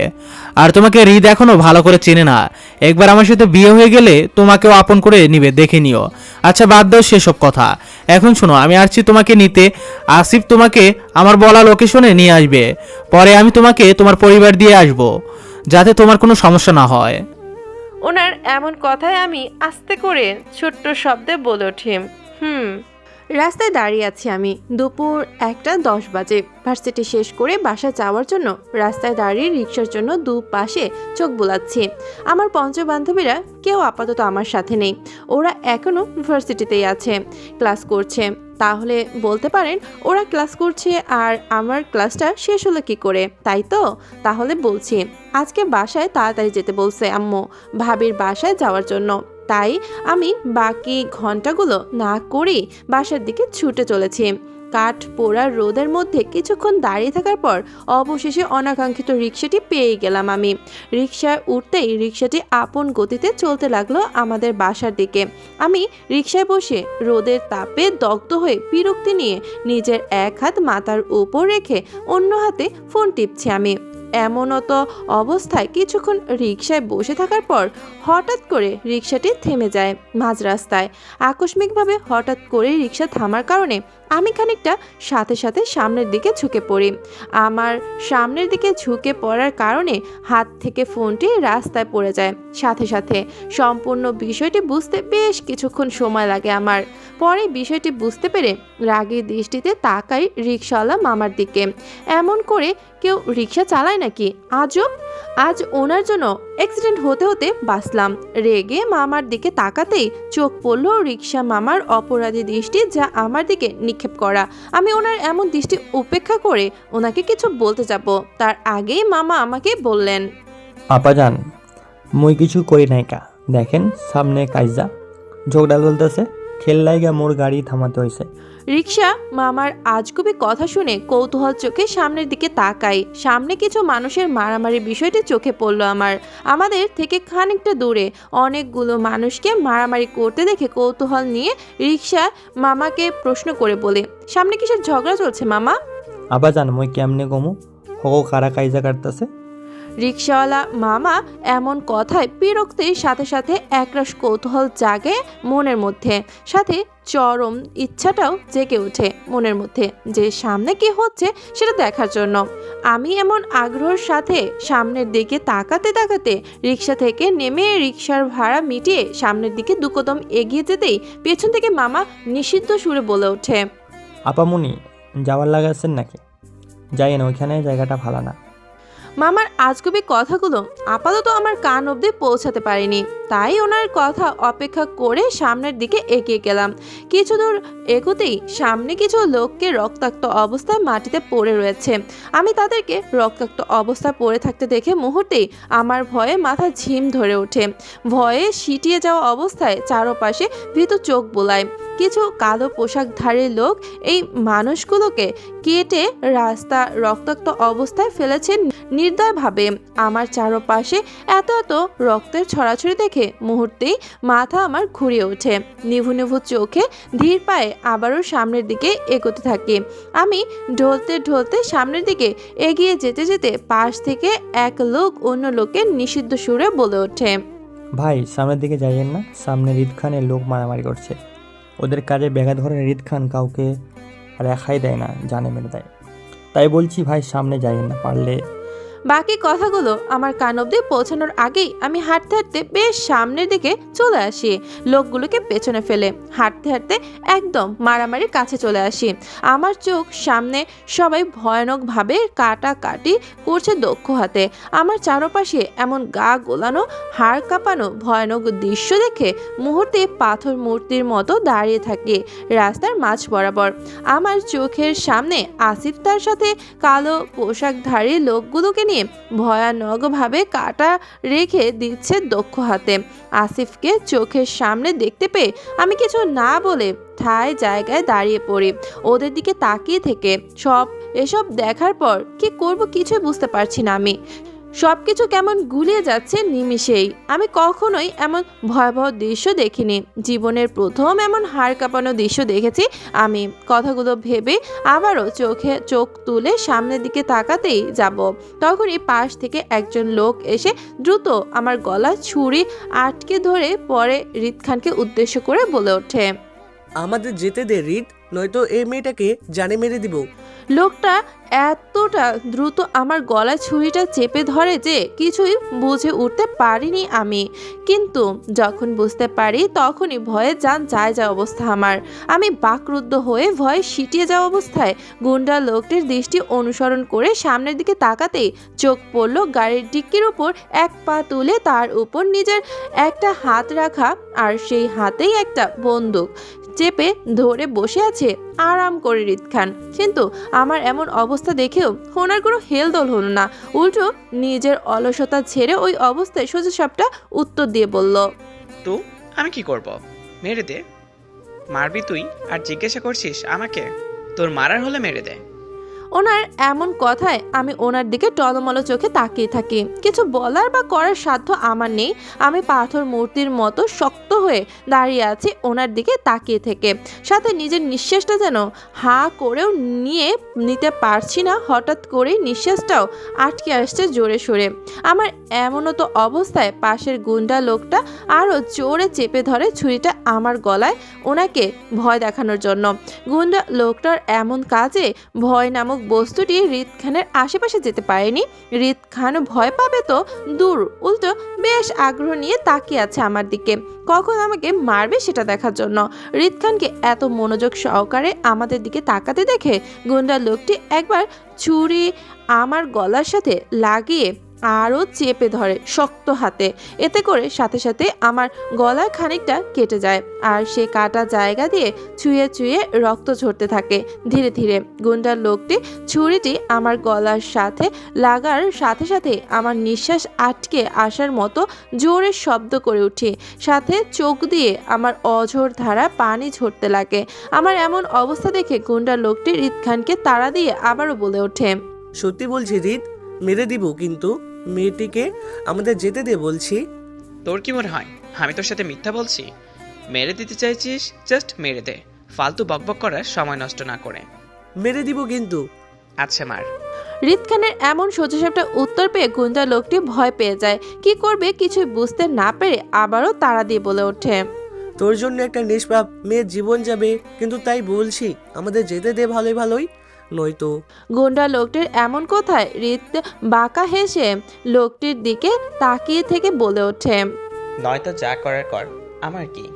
একটা জিনিস কি জানিস রকি, আমাদের কালো দুনিয়ায় দয়া মায়া জিনিসটাই কাজ করে না। কখনো কালো দুনিয়ায় বাদশাদের দুর্বলতা থাকে না, যা আমাদের মধ্যে নেই। যাদের দুর্বলতা থাকে তারা কখনোই কালো দুনিয়ার বাদশা হতে পারে না। আমাদের কখনো উইক পয়েন্ট থাকে না, কারণ আমাদের প্রথম কাজই হলো মানুষের উইক পয়েন্ট নিয়ে খেলা করা আর তাদেরকে ব্যবহার করা। যা তুই করতে চাইছিস এই মুহূর্তে আমার সাথে, তোর সব কয়টা চেষ্টাই বারবার ভুল এই নাম্বারে ডল হচ্ছে, কারণ না আমার এই মেয়ের প্রতি কোনো রকম দয়াময় হচ্ছে আর না তোর প্রতি। কথাগুলো বলেই আমার দিকে তাকিয়ে কিছুক্ষণ থেমে আবারও বলে ওঠে, তাই বলি আগে তুই এই মেয়েটাকে মেরে দে, তারপর না হয় আমি তোকে মেরে দিব, কি বলিস? ওনার এমন হৃদয় কাঁপানো কথায় মুহূর্তেই আমার কলিজা কেঁপে উঠছে বারবার। পুরো শরীর হিম ধরে ঠান্ডা হয়ে আসছে মুহূর্তে। একটা মানুষ কতটা নির্দয় হলে নিজের বউকে অন্যের হাতে তুলে দিতে পারে। ওনার জন্য মনের মধ্যে একরাশ রাগ সৃষ্টি হওয়ার সাথে সাথে ঘৃণা জন্ম নেয় অতিরিক্ত। কিন্তু ওনার ঘৃণা করা ছাড়া আর কিছুই ছিল না করার মতো। যদি কোনো কথা বলতে চাই তো ওনার হাতে মরতে হবে আগে, আর তাই কিছু না বলে চুপ করে দাঁড়িয়ে থাকা ব্যাপারটা মনে হচ্ছে। কারণ উনি আমার এতটাই অপছন্দের যে ওনার হাতে মরার থেকে এই গুন্ডা লোকটির হাতে মরা অনেক খুব বেশি পছন্দনীয় মনে হচ্ছে। তাই কপালে হাতে সব কিছু ছেড়ে দিয়ে জায়গায় দাঁড়িয়ে থাকে চুপচাপ গুন্ডা লোকটি হাতে মরার জন্য। আমাকে চুপচাপ দাঁড়িয়ে থাকতে দেখে হৃদ খান আমার দিকে কপাল কুঁচকে তাকায়। হৃদ খানকে আমার দিকে তাকাতে দেখে আবারও গুন্ডা লোকটি হৃদ খানকে উদ্দেশ্য করে বলে ওঠে, হৃদ, আমি বারবার বলছি আমাদের যেতে দে, নয়তো মেয়েটিকে জানে শেষ করে দিব। রকি নামক লোকটি কথা বলেই সাথে সাথে আমার গলায় ছুরিটি আরো শক্ত করে চেপে ধরে। এতে করে আমার গলা কাটা জায়গাটি বেশ খানিকটা জায়গায় কেটে যায়, আর যার কারণে ভয়ে আমি ঝিম ধরে অবস্থায় টলতে থাকি। দাঁড়িয়ে থাকা অবস্থায় আধো আধো চোখে সামনের দিকে ওনার দিকে তাকাই আমি। রকির বারবার একই কথাগুলো রিপিট করার কারণে মুহূর্তেই রেগে যান উনি। পরে রাগে রিডি করতে করতে গাড়ির ডিক্কি থেকে লাফ দিয়ে নেমে দক্ষ হাতে সাথে সাথে শুট করে রকির কপাল বরাবর। ওনার গুলি করার সাথে সাথে রকি মাটিতে লুটিয়ে পড়ল। সাথে সাথে পরে উনি রকি লাস্টের দিকে ক্ষেপ্ত চোখে তাকিয়ে থেকে মুখ শক্ত করে বলে ওঠে, মেরে দিব, বারবার একই কথা শুনতে ভাল লাগছে না আমার। প্রথমে বলছি মারার হলে মেরে দে, কথাটা শুনলি না, আমার কথা নেই, এবার তুই নিজেই মর শালা। ওনার এমন কথা বা কাজে আমি ঘোলাটে চোখে একবার ওনার দিকে তাকিয়ে থেকে আস্তে করে নিচে রকির লাশটির দিকে তাকাই। উনি রকিকে গুলি করার কারণে রকির চারপাশে রক্ত ভেসে যাচ্ছে মুহূর্তে। রকির অঝোর ধারার রক্ত বইতে দেখে সেটা আর নিতে পারিনি আমি, কারণ আমার চোখ থেকেই রক্তের প্রতি অনেক বেশি ফোবিয়া। তাই রক্তের দিকে তাকিয়ে থেকে আস্তে করে ঢলে পড়ি রাস্তায় রকির লাশটির পাশে। তারপর কি হয়েছে কিছু বলতে পারি না আমি। আধো আধো চোখ খুলে তাকাই আমি। চোখে সামনে সবকিছু ঝাপসা দেখে চোখটা কিছুক্ষণ বন্ধ রেখে আবারও ধীর গতিতে চোখটা খুলে সামনের দিকে তাকিয়ে আমি। স্বাভাবিক চোখে কিছুক্ষণ তাকিয়ে থাকার পর কপাল কুঁচকে এলো আমার। নিজের চারপাশটা বেশ অপরিচিত লাগায় শুয়ে থাকা অবস্থায় চারপাশে চোখ বুলিয়ে বোঝার চেষ্টা করি কোথায় আছি আমি। আমার শত চেষ্টার পরেও নিজের অবস্থানটা বুঝতে পারিনি যে আমি কোথায় আছি। চারপাশে চোখ বুলিয়ে আস্তে করে উঠে বসার জন্য নড়েচড়ে উঠতেই হাতে কিসের যেন টান অনুভব করে, সাথে চিনচিন ব্যথাও লাগে।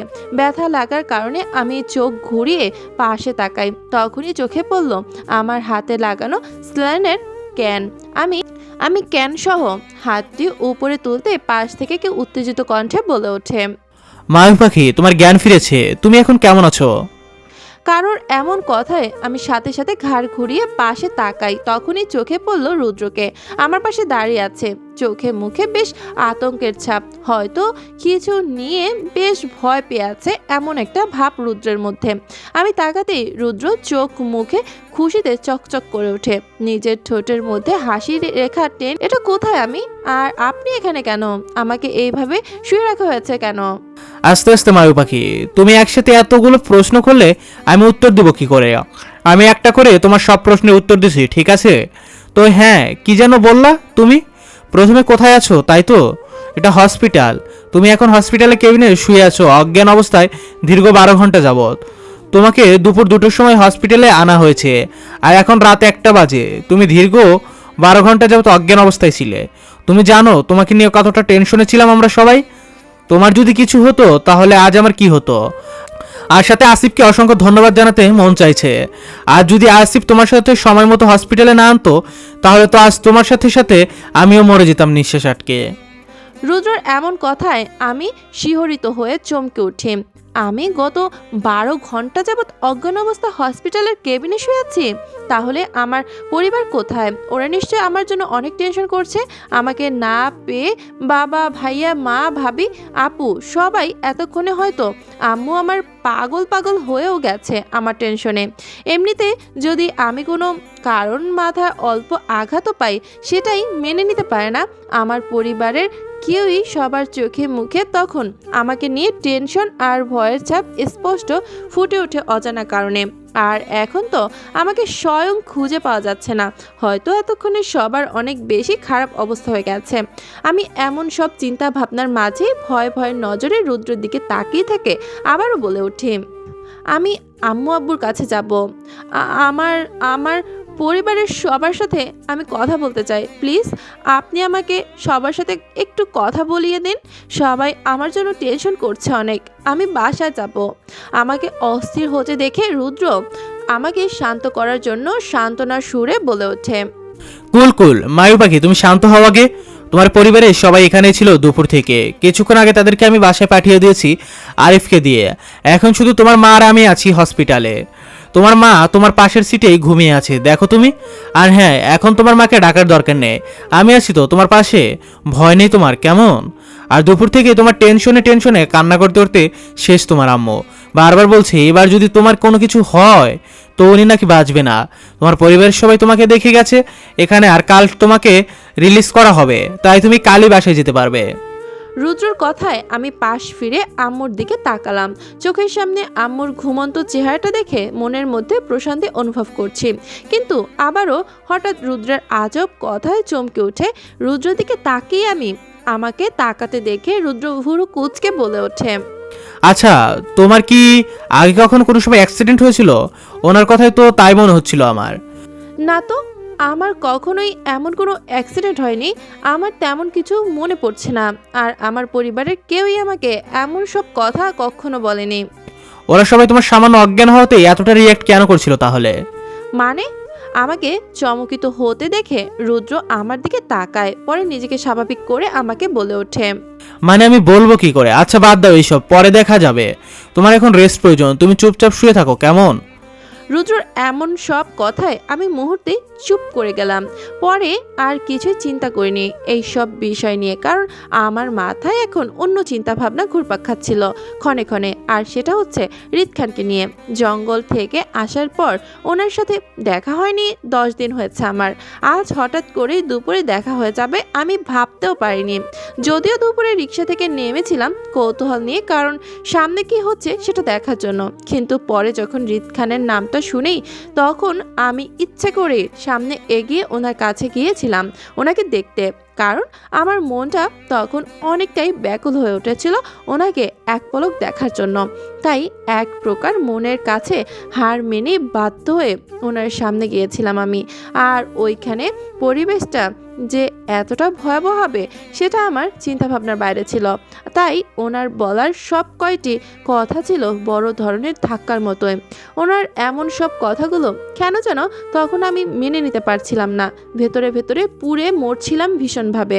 কেন ওনাকে এতটা চাইতে মন চায় আমার সেটাও জানি না আমি। ওনার উপর কেন যেন রাগটাও আসে না আমার। রুদ্রের কথা মতো দুপুরে অজ্ঞান হওয়ার পর আসিফ আমাকে হসপিটালে ভর্তি করিয়েছে। রিত খান নাকি ওইখান থেকে চলে যায় নিজের মতো করে সাথে সাথেই। আমার জন্য এতটুকু দয়ামায়া হলো না তার? পাষাণ্ড মনের অধিকারী উনি।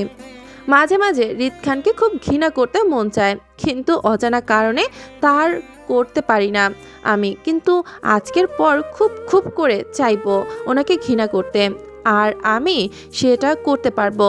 আমাকে সেটা পারতেই হবে।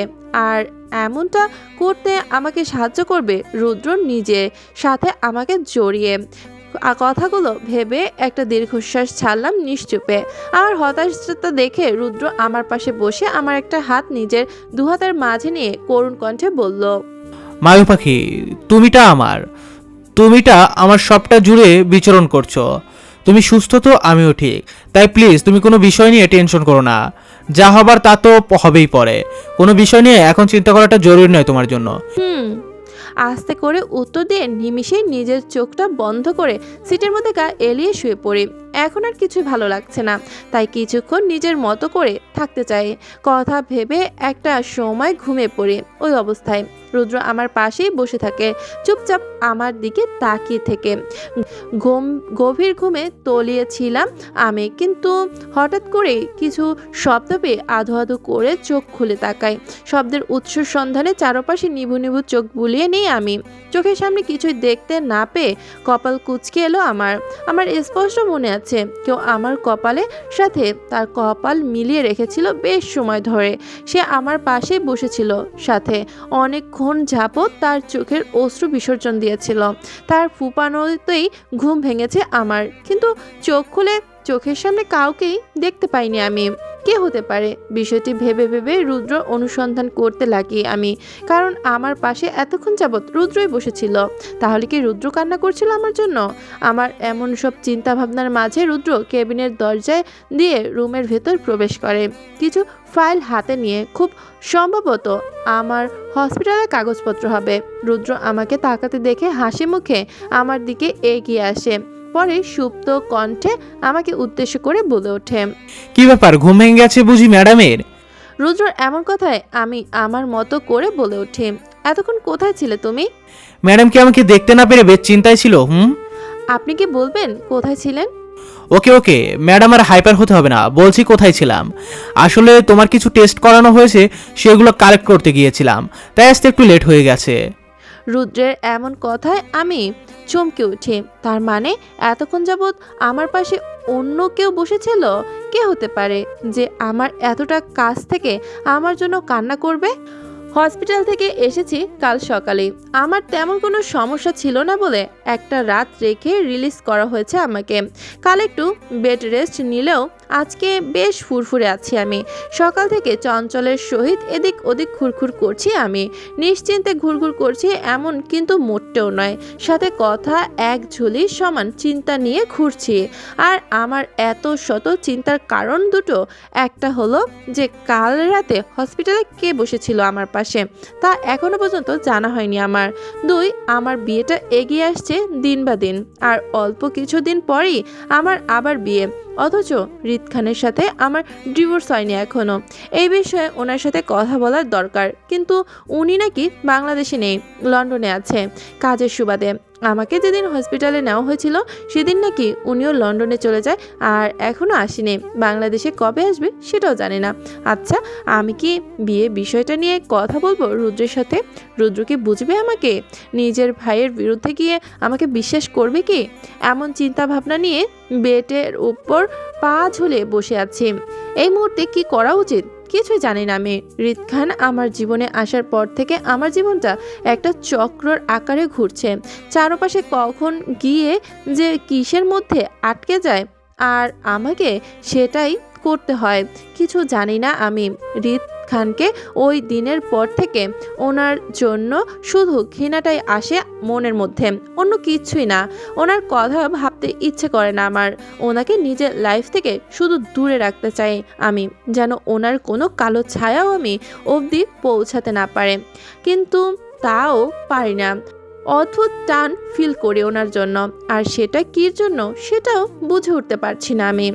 কথাগুলো বসে বসে এক মনে ভাবছিলাম, কিন্তু হঠাৎ করে কারো ডাকে মনোযোগ ভস্ম হলো। আমার মনোযোগ ভস্ম হওয়াতে আমি ঘাড় ঘুরিয়ে তাকাই। আমি তখনই চোখে পড়ল আমার গীতিবাচক আম্মুকে।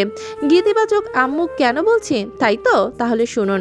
আম্মু আমার কথায় কথায় শুধু শাসন করে, গীত গাওয়ার টাইপ। মায়া, এটা কর, ওটা কর, এখানে যাবি না, ওখানে ওটা ধরবি না, এমন সব কথা বলে আমাকে নিষেধাজ্ঞা জারি করে রাখে সব সময়। তাই আমি আম্মুকে গীতিকার বলে থাকি সব কিছুতেই। আমার এমন সব চিন্তা ভাবনার মাঝে আম্মু আমার সামনে এসে দাঁড়িয়ে হাসি মুখে স্বাভাবিক কণ্ঠে বলে ওঠে, মায়ু, রেডি হয়ে নিচে আয় তো। রুদ্র এসেছে আমাদের বাসায়, তোকে সাথে করে নিয়ে যেতে চায়। আর রুদ্র নিচে বসে আছে তোর বাবার সাথে। আমার রুদ্রের পরিবারের বড়দের সাথে কথা হয়েছে তোকে নিয়ে, তাই তাড়াতাড়ি করে কিছু একটা ভালো দেখে পড়ে নিচে আয় তো মায়ু। আম্মুর এমন আদেশ জারির কথায় আমি পুরো কুচকে বলে উঠি, হঠাৎ? হঠাৎই তোকে ওদের বাসায় যেতে হবে রুদ্রের সাথে। ওর আম্মু বলেছে দেখা করতে। কেন? তুই এত প্রশ্ন কেন করছিস? তুমি উত্তর দিচ্ছ না তাই। আমার এমন কথায় আম্মু খানিকটা থতমত খেয়ে যায়। পরে আমার দিকে কিছুক্ষণ চুপ করে তাকিয়ে থেকে আমার কাট কাট গলায় বলে ওঠে, তোর এত উত্তরের প্রয়োজন হয় কেন সেটাই বুঝি না আমি। আর কোনো কথা না বলে চুপচাপ রেডি হয়ে নিচে আয়। আম্মুর কথাগুলো শেষ করেই আমাকে কোনো রকম কথা বলতে না দিয়ে হনহন করে হেঁটে নিচে চলে যান। আম্মুর এমন হঠাৎ মনোভাবটা বুঝতে পারিনি আমি, তাই আম্মুর যাওয়ার দিকে ঠোঁট উল্টে কিছুক্ষণ তাকিয়ে থেকে আস্তে করে উঠে রেডি হয়ে নিই। আমি রেডি হয়ে গুছগাছ করে নিচে ড্রয়িং রুমে আসি। আমাকে আসতে দেখে ভাবি হাসি মুখে আমার দিকে এগিয়ে আসে, আমার এক পাশে ধরে সবার সামনে নিয়ে যায়। ড্রয়িং রুমের সোফায় রুদ্রের সাথে আমার আব্বু আর ভাইয়াও বসে আছে। আমাকে আসতে দেখে রুদ্র আমার দিকে কিছুক্ষণ এক দৃষ্টিতে তাকিয়ে থাকে। পরে ভাবি আমাকে রুদ্রের পাশে বসিয়ে হালকা কেশে রুদ্রকে খোঁচা মারতেই রুদ্র নড়ে চড়ে ওঠে, ঠিক করে বসে লাজুক হেসে। আমি বসতেই রুদ্র উঠে দাঁড়িয়ে সবার কাছ থেকে বিদায় নিয়ে দ্রুত কোথায় যাওয়ার জন্য তাড়া দিতে আমার পরিবারের কেউ হার অমত করেনি এতে। আমিও বিনা বাক্য ব্যয় চুপচাপ রুদ্রর পেছন পেছন হেঁটে গাড়িতে উঠে বসি নীরবে। আমাকে বসতে দেখে রুদ্র ড্রাইভিং সিটে বসে পড়ে। রুদ্রের সাথে গাড়িতে বসে আমি চুপচাপ থাকার কারণে রুদ্র বেশ কয়েকবার আমার দিকে তাকায়। রুদ্রের এমন করে তাকানোতে আমার কোনো হেলদোল না দেখতে পেয়ে রুদ্র ভুরু কুঁচকে বলে ওঠে, তোমার কি আমার সাথে কোথাও যেতে সমস্যা আছে? থাকলে বলতে পারো নির্দ্বিধায়। রুদ্রর কথায় আমি ঘাড় ঘুরিয়ে তাকাই রুদ্রের দিকে। পরে স্বাভাবিক কণ্ঠে বলে উঠি, না তো, কোনো সমস্যা নেই। আপনার এমনটা কেন মনে হচ্ছে? না, তুমি চুপচাপ তো থাকো না সচরাচর কখনোই, কিন্তু এখন আছো তাই আক্স করলাম আর কি। আর সত্যি সমস্যা হচ্ছে না তো তোমার? রুদ্রের এমন কথা সত্যিটা লুকিয়ে হালকা হেসে উঠে স্বাভাবিক কণ্ঠে বলে ওঠে, সত্যি হচ্ছে না কোনো সমস্যা। আর আমি কিন্তু সবসময় বিন্দাস থাকি জানেন, সেটা আপনি তাই না? আমাকে হাসতে দেখে রুদ্র আহত সুরে বলে ওঠে, উফ, এই তো, এটাই আমার মায়ু পাখি। এতক্ষণ চুপচাপ থাকার কারণে হারিয়ে গিয়েছিল, কিন্তু এখন আবার ফিরে এসেছে আমার কাছে। তুমি জানো তোমার এই চঞ্চলতাটা কতটা মন কাড়ে আমার। তোমার এই চঞ্চলতা আমি প্রথম দেখায় তোমার প্রেমে পড়ে যায়। আর 1 বছর আগে তোমার পছন্দ করা সাথে সাথে এসে রিতকে বলি তোমার কথা। ও তখন আমাকে কিছুই বলেনি, চুপচাপ আমার কথাগুলো শুনে গিয়েছিল। আর আমি বলে গিয়েছিলাম তোমার কথা। তুমি জানো সেই মুহূর্তটা আমার কাছে কতটা শোভনীয় ছিল। রুদ্রের এমন কথায় আমি চমকে উঠে সাথে সাথে প্রশ্ন করে বলি, মানেটাই তো বলবো, আজ একটু অপেক্ষা করো। তুমি আমার না বলা কথাগুলো সবটা বলতে চাই তোমাকে। আমিও বলতে চাই না বলা কথাগুলো। তাই ম্যাডাম, কি বলতে চাই শুনি। ম্যাডাম কি আমার প্রেমে পড়া টাইপ কোনো কিছু? যদি বলি তার থেকেও বেশি কিছু। তাই তোমাকে পাওয়ার থেকে বেশি কিছু আমার লাইফে কোনো কিছুই নেই। তুমিটা আমার কাছে বেস্ট। তারপরও যদি তুমি বলো আমি শুনবো সেটা। কথাটা বলেই আমি আস্তে করে ঘাড় ঘুরে বাইরের দিকে তাকাই, অনুভূতি শূন্য চোখে। কিছু ভালো লাগছে না আমার, সব কিছু কেমন ধোঁয়াশা ধোঁয়াশা লাগছে আমার কাছে। মনে হচ্ছে আমি কোথাও গোলক দাদায় ফেসে আছি বাজে ভাবে। আর এখন যেটা হচ্ছে সেটা ঠিক না, সব কিছুর পেছনে বড় কিছু সত্যি লুকিয়ে আছে, সেটা যেটা আমার চোখের সামনে হচ্ছে না, বাহিরে হচ্ছে। আমার এমন সব চিন্তাভাবনার মাঝে আমরা এসে পৌঁছাই একটি বিশাল বড় বাড়ির সামনে, যেখানে বড় বড় অক্ষরে লেখা আছে খান ম্যানশন গেটের উপর। গেটের উপরের নামটি দেখেই আমি হালকা চমকে উঠি, কারণ আমার বুঝতে বাকি নেই এটি খান মঞ্জিল রুদ্রের বাসা নয়। আর রুদ্র আমাকে এখানে কেন নিয়ে আসছে আপাতত কিছুই বুঝতে পারছি না এই মুহূর্তে। আমি আরও ভালোভাবে বোঝার জন্য গাড়ির জানালা দিয়ে নিজের মাথাটা বের করে চারপাশে চোখ বুলিয়ে চলছি বরাবরের মতোই। আর রুদ্রের গাড়িটি গেট ধরে ভিতরে প্রবেশ করে। গেটের ভিতর প্রবেশ করার পরও আরও 2 মিনিট রুদ্র গাড়িটি চালিয়ে বাড়িটির সামনে এনে থামায়। গেট থেকে আরও অনেকটা দূরে বাড়িটি অবস্থান করছে। বাড়ির ভিতর প্রবেশের রাস্তা ও চারপাশের বাগানটা ছিল অতীব সুন্দর দৃশ্যের অধিকারী, যাকে বলে নজর কাড়া সুন্দর। এখানে সব কিছুর অত্যাধুনিক, নিজের হাতে গড়া বাগানের এক একটি প্রতিমা। বাড়ির বাহিরটা বিশাল বড় এরিয়া নিয়ে একটি বাগান তৈরি করে রেখেছে। আর বাগানের বাগানের সবটা দৃশ্য ভালো করে পর্যবেক্ষণ করার জন্য এক পাশে বসার জায়গাও করে রেখেছে ছোট্টখাট্ট ডিজাইন বাংলো ঘরের মতো করে। আর সবচেয়ে বড় কথা হলো বাগানের গেটে, বাগানের রাস্তা, জায়গায় জায়গায় সিকিউরিটি গার্ড দাঁড়ানো বন্দুক হাতে নিয়ে। সব মিলিয়ে মনোরম পরিবেশ। খান বাড়ির বাহিরের পরিবেশটা, আর এই পরিবেশ দেখে যে কেউ বুঝতে পারবে যে কতটা শৌখিন মানুষ যে রিদ খানের পরিবার। আমি চোখ বুলিয়ে চারপাশটা পর্যবেক্ষণ করেই চলেছি। আমার এমন পর্যবেক্ষণ করার মাঝখানে রুদ্র এসে আমার পাশের গাড়ির দরজাটি খুলে দেয় হাসি মুখে। আমি রুদ্রর দিকে তাকিয়ে থেকে হালকা মুচকি হেসে আস্তে করে গাড়ি থেকে নেমে যাই। আমি নামার সাথে সাথে রুদ্র আমার হাত ধরে বাড়ির ভেতর নিয়ে যেতে লাগলো। আমি রুদ্রের পায়ে পায়ে সাথে তাল মিলিয়ে হাঁটতে থাকি আর অবাক করা দৃষ্টিতে চারপাশটা তাকে পর্যবেক্ষণ করতে থাকি। আমার কেন জানি মনে হচ্ছে আমি এই বাড়িটি আগেও কোথাও দেখেছি, কিন্তু কোথায় দেখেছি সেটা মনে করতে পারছি না। কিন্তু আমার একদম ভিতর থেকে ফিল হচ্ছে আমি আগেও এই বাড়িটি নিশ্চিতভাবে কোথাও দেখেছি কারো কাছে। আমার এমন দোটানার মধ্যেই চারপাশে চোখ বুলাতে বুলাতে রুদ্রকে উদ্দেশ্য করে বলে উঠি, এই বাড়িটি আমি আগেও কোথাও দেখেছি মনে হচ্ছে। আমার এমন কথায় রুদ্র হাঁটতে হাঁটতে আমার দিকে তাকিয়ে থেকে হাসি মুখে বলে, তাই বুঝি? আমার কথাটা রুদ্র হেয়ালিভাবে নিতে দেখে আমি আবারও চারপাশে চোখ বুলাতে বুলাতে হালকা উত্তেজিত কণ্ঠে রুদ্রকে উদ্দেশ্য করে বলে উঠি, হ্যাঁ আমি সত্যি বলছি, কোথাও যেন দেখেছি এই বাড়িটি। পরিষ্কার করে বলতে পারছি না কোনো কিছু।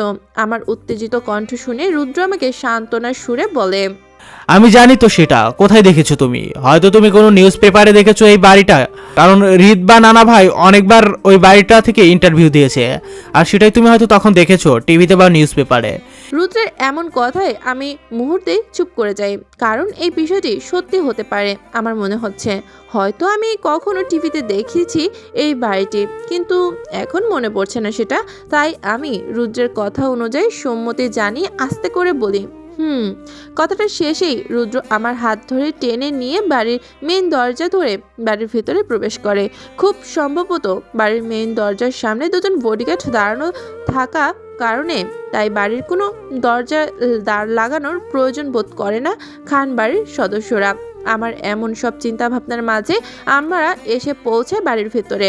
রুদ্রের সাথে বাড়ির ভেতরে প্রবেশ করার পরপরই আমি বাড়ির ভেতরটা দেখে সাথে সাথে চমকে উঠি। হাঁ করে তাকিয়ে থাকি বাড়ির ভেতরের প্রতিটা জিনিসের দিকে। আমার মনে হচ্ছে আমি ভুল করে কোনো রাজপ্রাসাদে চলে এসেছি। এত সুন্দর আর ডিজাইনিং বাড়ি আমার লাইফে এই প্রথম সরাসরি দেখছি।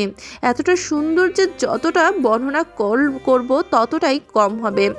বাড়ি বাহিরের রংটা সাদা থাকলেও ভেতরটা গোল্ডেন ছড়াছড়ি, আর চারপাশে তার সাথে গোল্ডেন ডেকোরেশন করা বিশাল বড় এরিয়া নিয়ে ড্রয়িং রুম, তার সাথে একপাশে কাচের ডাইনিং, আর নিচে ফ্লোরের দিকে তাকালে মনে হয় আমি কাচের উপর দিয়ে হাঁটছি, কারণ ফ্লোরটা এতটাই স্বচ্ছ যে নিচের ফেসটা দেখা যাচ্ছে স্পষ্টভাবে। ড্রয়িং রুমের এক একটা ফিলারগুলো নকশা মতো করে ডিজাইন করে তৈরি করেছে ওনারা, আর ফ্লোর থেকে ছাদটা এতটাই উঁচু যে মনে হচ্ছে 3 তলা বিশিষ্ট উঁচুটা হবে। ড্রয়িং রুম থেকে উপরে যাওয়ার সিঁড়িটা মনে হচ্ছে কাঁচ দিয়ে তৈরি করা, আর তার সাথে প্রতিটি কাচের সিঁড়ির ভেতরে লাইটিংও করে রেখেছে সুন্দর করে। আমি অবাক করা দৃষ্টিতে তাকিয়ে থেকে সবটা দেখে চলেছি। আমার এমন করে দেখার মাঝে কারো কণ্ঠ পেয়ে চমকে উঠি। দ্রুত পাশ ফিরে তাকিয়ে আমি তখনই চোখ পড়ল মিসেস খানকে, মানে রিদ খানের দাদিকে। উনি হাসি মুখে আমার দিকে তাকিয়ে আছেন। ওনাকে আমার সামনে আসতে দেখে রুদ্র হাসি মুখে ওনার দিকে এগিয়ে গিয়ে পাশ থেকে জড়িয়ে ধরে আদরের সুরে বলে ওঠে, এই তো আমার কলিজা বুড়িটা। রুদ্রের এমন কথায় দাদির এক হাতে রুদ্রের কান ধরে ক্ষিপ্ত সুরে বলে ওঠে, বিপদে পড়লে বুড়ির কথা মনে হয়। তোদের 2 ভাইয়ের নয়তো সারা বছরে কোনো খবর নিতে হয় না তোদের, তাই না? আহা বুড়ি লাগছে তো। লাগুক। আর ইচ্ছে করে এমনটা করি না তো, আমরা 2 ভাই কাজে চাপে থাকি অনেক, তাই তোমাকে ঠিক করে সময় দিতে পারি না, অন্য কিছু না। রুদ্রের এমন কথা দাদি হালকা নরম হয়ে আসে। পরে রুদ্রের কান ছেড়ে দিয়ে অভিমান সুরে বলে ওঠে, সেইটাই তো তোদের কাছে, তোদের কাজটাই প্রাধান্য পায় সব সময়, বাকি তোদের পরিবার তোদের কাছে কিছু না। দাদির এমন কথায় ছিল একরাশ কষ্ট লুকানো, আর সেটা হয়তো ওনার দুই নাতিকে নিয়ে, বিশেষ করে রিত খানকে নিয়ে একটু বেশি হবে, কারণ উনি পরিবারকে একদমই সময় দিতে চায় না। রুদ্র তাও সবাইকে যতটা সময় দেয় রিত খান তাও দেয় না, নাকি রুদ্র বলছে আমাকে, তাই দাদির অভিমানের ধাপটাও ওনার দ্বিতীয় নাতির উপরে একটু বেশি। দাদির কথার মানেটা রুদ্র বুঝতে পেরে দাদির মুড ঠিক করার জন্য কথা ঘুরিয়ে আমাকে দেখিয়ে তাৎক্ষণিক বলে ওঠে, তুমি তো মায়াকে দেখোনি, সাথে কথাই বলনি এখন পর্যন্ত। রুদ্রর এমন কথায় দাদি হাসি মুখে আমার সামনে এগিয়ে এসে আমাকে জড়িয়ে ধরে কপালে আলতো করে একটা চুমু খেয়ে হাসি মুখে আমাকে উদ্দেশ্য করে বলে ওঠে, আমার মাটাকে আমি মনে রাখবো না, তা কি হয় নাকি? আমার রাগটা হৃদ আর রুদ্রের উপর থাকলো, তোর উপর কিন্তু আমার ভালোবাসাটা 100% আছে। তোকে আমার খুব পছন্দ হয়েছে মন থেকে। দাদির কথায় আমি শুধু একটা মিষ্টি হাসি উপহার দিলাম। কিছু না বলে দাদি আমার এক হাত চেপে ধরে নিজের সাথে করে নিয়ে গিয়ে সোফায় বসিয়ে উনি নিজেও আমার পাশে বসে পড়ে। রুদ্র আমাদের পেছন পেছন এসে সোফায় আমাদের পাশে সোফাটাতে বসে পড়ে। দাদি আমাকে নিয়ে সোফায় বসেই বলে ওঠে, কি ব্যাপার, এতটা চুপচাপ কেন তুই? আমি তো জানি তুই নাকি প্রচুর কথা বলিস, মানুষকে নাকি সর্বোচ্চ বিরক্ত করিস, সাথে নাকি অদ্ভুত সব কাজ করে বেড়াস, তাহলে এখন চুপ করে বসে আছিস কেন? দাদির এমন কথায় চমকে উঠি। দাদির দিকে তাকাই আমি, কারণ আমি বেশি কথা বলি। এটা কে বলতে পারে দাদিকে, সেটাই ভাবছি এখন। আমি যতটুকু জানি আমার পরিবারের কেউই এমন কথাগুলো বলবে না দাদিকে। আমার আম্মুর ভয়ে যদি বিয়েটা ভেঙে যায় তো সেজন্য। আর রইল রুদ্র, তাহলে রুদ্রের সাথে আমার তেমন একটা দেখা বা কথা হয়নি, যার মাধ্যমে রুদ্র বুঝতে পারবে যে আমি বেশি কথা বলি। সেটা রুদ্র নিজেও হয়তো ঠিক করে জানে না যে আমি কতটা পাগলামো করতে পারি এই বিষয়ে। তাহলে কে বলতে পারে দাদিকে এমন বিষয়? আমি এমন সব চিন্তা ভাবনার মাঝে কৌতূহল হয়ে দাদিকে প্রশ্ন করে বলে উঠি, তুমি কি করে জানলে দাদি? দাদিকে তুমি করে বলি, কারণ দাদি বলেছে তুমি করে বলতে। দাদি যখন আমাকে রুদ্রের জন্য আংটি পরিয়ে দেয় তখনই আমার সাথে দাদির একদমই ফ্রি হয়ে যায় এসব বিষয় নিয়ে। তাই দাদি আমাকে তুই আর আমি দাদিকে তুমি করে বলি। আমার এমন কথায় দাদি হেসে বলে ওঠে, তোর অনেক কৌতূহল, এটাও বলেছে। দাদির এমন কথায় এবার আমার কৌতূহল হওয়ার ধাপটা আরও একগুণ বেড়ে যায়। আমার সাথে সাথে রুদ্র ভুরু কুঁচকে দাদির দিকে তাকিয়ে আছে, জানার জন্য কে বলেছে এসব কথাগুলো, কে হতে পারে যে আমাকে এতটা ভালো করে জানে আমার অগোচরে। আমার দুজনকে এইভাবে তাকাতে দেখে দাদি হেসে বলে ওঠে, ঈদ বলেছে এই কথাগুলো। আমিও প্রথমে চমকেছিলাম তোদের মতোই। পরে হৃদ আমাকে নিজে থেকেই আবার বলে ওকে নাকি মায়া বেশ কয়েকবার বিরক্ত করেছে, তাই ও জানে নাকি। দাদির কথায় রুদ্র হেসে ফেললেও আমি আপাতত কোনোটাই করছি না, কারণ হৃদ খান সম্পর্কিত কোনো কিছু জানতে চাই না আমি। তাই আমি চুপচাপ বসে আছি দাদির পাশে। আমার চুপ থাকার মাঝে এক গাদা খাবার এনে রেখে যায় আমাদের সামনে সার্ভেন্টরা। খাবার সামনে আসতেই দাদি আমাকে তাড়া দিয়ে বলে সবগুলো খাবার শেষ করে তারপর জায়গা থেকে উঠতে। আমি এক পলক খাবারের দিকে তাকিয়ে থেকে আবারও দাদির দিকে করুণ চোখে তাকাই অসহায় ফেস করে, কারণ এত খাবার আমি কোনো কালেই শেষ করতে পারবো কিনা আল্লাহ জানে। দাদির খাদ্য টর্চার থেকে কোনো রকম বাঁচলাম আমি। এখন দাদির পাশে বসে গল্প করছি নানান সব বিষয়। দাদি আমাকে দেখতে চাওয়ার মূলত রুদ্র আমাকে এখানে নিয়ে আসাটা। আপাতত রুদ্র আমাদের সাথে নেই, কি জেনে আছে আমাদের জন্য রুদ্র স্পেশাল কফি বানাচ্ছে।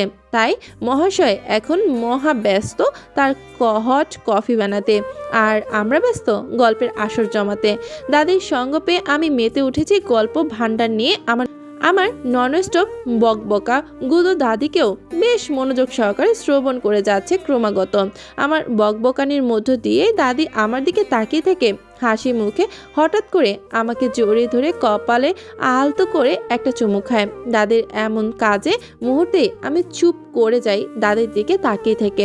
দাদি আমার দু গাল আঁকড়ে ধরে খানিকটা থেমে আমাকে বলে ওঠে, ওকে যদি আমার কাছে রাখতে পারতাম তাহলে আমার ও এই বাড়িতে একাকিত্বটা দূর হয়ে যেত, খানবাড়িটা অন্দরমহলে পরিবর্তন হতো। তোর সাথে যদি আমার রুদ্র বিয়েটা না হয়ে হৃদের বিয়েটা দিতে পারতাম তাহলে তোকে সব সময় আমার সাথে রাখতে পারতাম।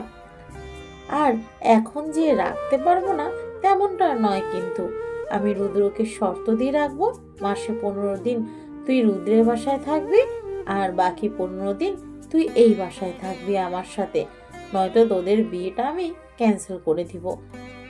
এমন বললেই রুদ্র আমার কথায় রাজি হয়ে যাবে, কারণ তোকে বিয়ে করার জন্য যে পাগলামো না করেছে পাগলটা, হৃদও শান্ত করতে পারছিল না। পরে হার মেনে নেয় রুদ্র কাছে হৃদ। তোকে রুদ্রের সাথে বিয়ে দিবে এমনটা বলতেই রুদ্র শান্ত হয়। দাদির এমন কথায় আমি মুহূর্তেই চমকে উঠি। তার মানে রুদ্র আমাকে পছন্দ করে, বিয়েটা করেছে, আর সেটা হৃদ খান আগে থেকে জানতো, আর সেটা জেনেও আমাকে বিয়ে করে এখন চুপ করে আছে। কিন্তু কেন, কি করতে চায় উনি?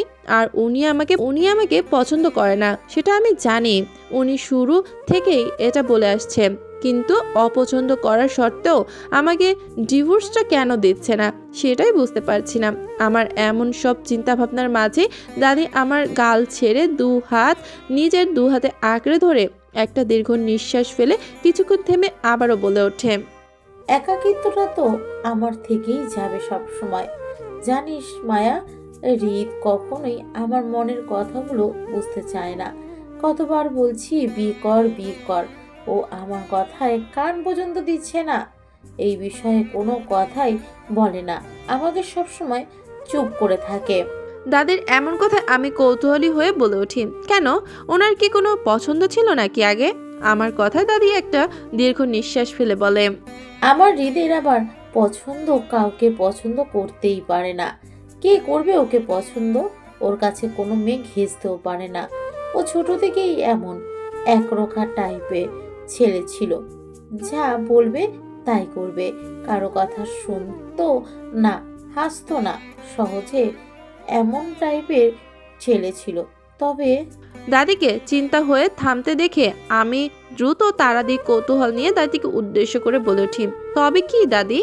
আমি জানি না কিছুই, তবে গত 2 বছর আগেও বেশ একটা হাসি খুশি দেখাতো আমার হৃদকে, প্রায় হাসতে দেখতাম ওকে। তখন বিয়ের কথা বললে বলতো এখন না, পরে করবে, একটু সময় দিতে ওকে। আর এখন বিয়ের কথা বললে একদমই না করে দেয়, অথবা চুপ থেকে আমার কথাটা এড়িয়ে যায়। দাদির এমন কথায় কপাল কুঁচকে এলো আমার। হৃদ খান 2 বছর আগে বেশ হাসি খুশি ছিল, কিন্তু এখন নেই। বিষয়টা আমার ভালো ঠেকছে না, বিষয়টি আমাকে ভাবাচ্ছে ভীষণভাবে। আর এর পেছনে কি কারণ লুকাই তো থাকতে পারে? আচ্ছা, কোনো মেলি বিষয় না তো? হতেও পারে ওনার গফ হয়তো ওনাকে ছেড়ে চলে গেছে 2 বছর আগে, তার জন্যই বেটা আরো বদমেজাজি একরোখা টাইপ হয়ে গেছে। ইস, যাওয়ার সময় বেচারার হাসিটা সাথে করে নিয়ে গেছে মেয়েটি। আমি আমার মতো করে ভেবে নিয়ে দাদির দিকে তাকাই। ওনার অপদার্থ নাতি যে আমাকে জোর করে বিয়ে করেছে সেটা বলে দিব নাকি? আচ্ছা, আমার কি এখন বলা উচিত হবে? বলার পর দাদি আমাকে বুঝবে তো, আর রুদ্র বা আমাকে খারাপ ভাববে না তো? আমি এমন সব চিন্তা ভাবনা করে নিজের মধ্যে খানিকটা সাহস জুগিয়ে নিয়ে দাদিকে উদ্দেশ্য করে বলে উঠি, দাদি, আমার কিছু বলার ছিল তোমাকে। আমার এমন কথায় দাদি আমার দিকে হাসি মুখে তাকিয়ে থেকে বলে ওঠে, তোর কথা পরে শুনবো, তুই আগে আমার কথাগুলো শুন মনোযোগ সহকারে। তুই কিন্তু আমার সাথেই থাকবি, কেমন? আর দাদির বাকি কথাগুলো শেষ করার আগেই আমি বলে উঠি, থাকবো দাদি, তোমার সাথে থাকবো। তার আগে তুমি একটা বার আমার কথাগুলো শুনে নাও প্লিজ। আমাকে এমন অসহায় দৃষ্টিতে তাকাতে দেখে দাদি মুহূর্তে চুপ করে যায়। আমি কি এমন বলতে চাই বিষয়টি ভেবেই আমার দিকে তাকিয়ে থাকে কপাল কুঁচকে। আমি দাদির এমন দৃষ্টি দেখে খানিকটা নড়ে চড়ে উঠে বসি দাদির পাশে। ভয়ে কাচুমাচু করতে করতে কিছু সাহস জুগিয়ে বলে উঠি, দাদি আসলে তোমার নাতির সাথে বিয়ে। আমার বাকি কথাগুলো শেষ করার আগেই রুদ্র তার স্পেশাল কফি নিয়ে আমার সামনে হাজির হয়, মুখে শীষ বাজাতে বাজাতে। এতে করে দাদির মনোযোগ নষ্ট হয় আমার উপর থেকে। দাদি রুদ্রর দিকে হাসি মুখে তাকিয়ে থেকে রুদ্রের কফিটা এক হাতে তুলে নেয়। রুদ্র দাদিকে কফি দিয়ে সাথে সাথে আমাকেও একটা কফি তুলে দেয়। আমি রুদ্রের কফিটা হাতে নিয়ে দীর্ঘ নিঃশ্বাস ফেলে একটা চুমুক দিই কফিতে। আমার না বলা কথাগুলো কাউকে শোনাতে পারিনি, এবারও থেকে গেল নিজের মধ্যে, সেটা আমার মধ্যে চেপে গেল। আর এখন দুজনের সামনে একসাথে বলা ঠিক হবে না, একজন একজন করে বললে হয়তো আমি বোঝাতে পারবো দুজনকে। একসাথে দুজনকে বোঝাতে আমি অক্ষম। আমার এমন সব চিন্তা ভাবনার মাঝে রুদ্র ধূপ করে আমার পাশে বসে পড়ে কফি হাতে। পরে দাদিকে ফাঁকি দিয়ে আমার কানে কানে ফিসফিস করে বলে, কফিটা কেমন হয়েছে রানী সাহেবা?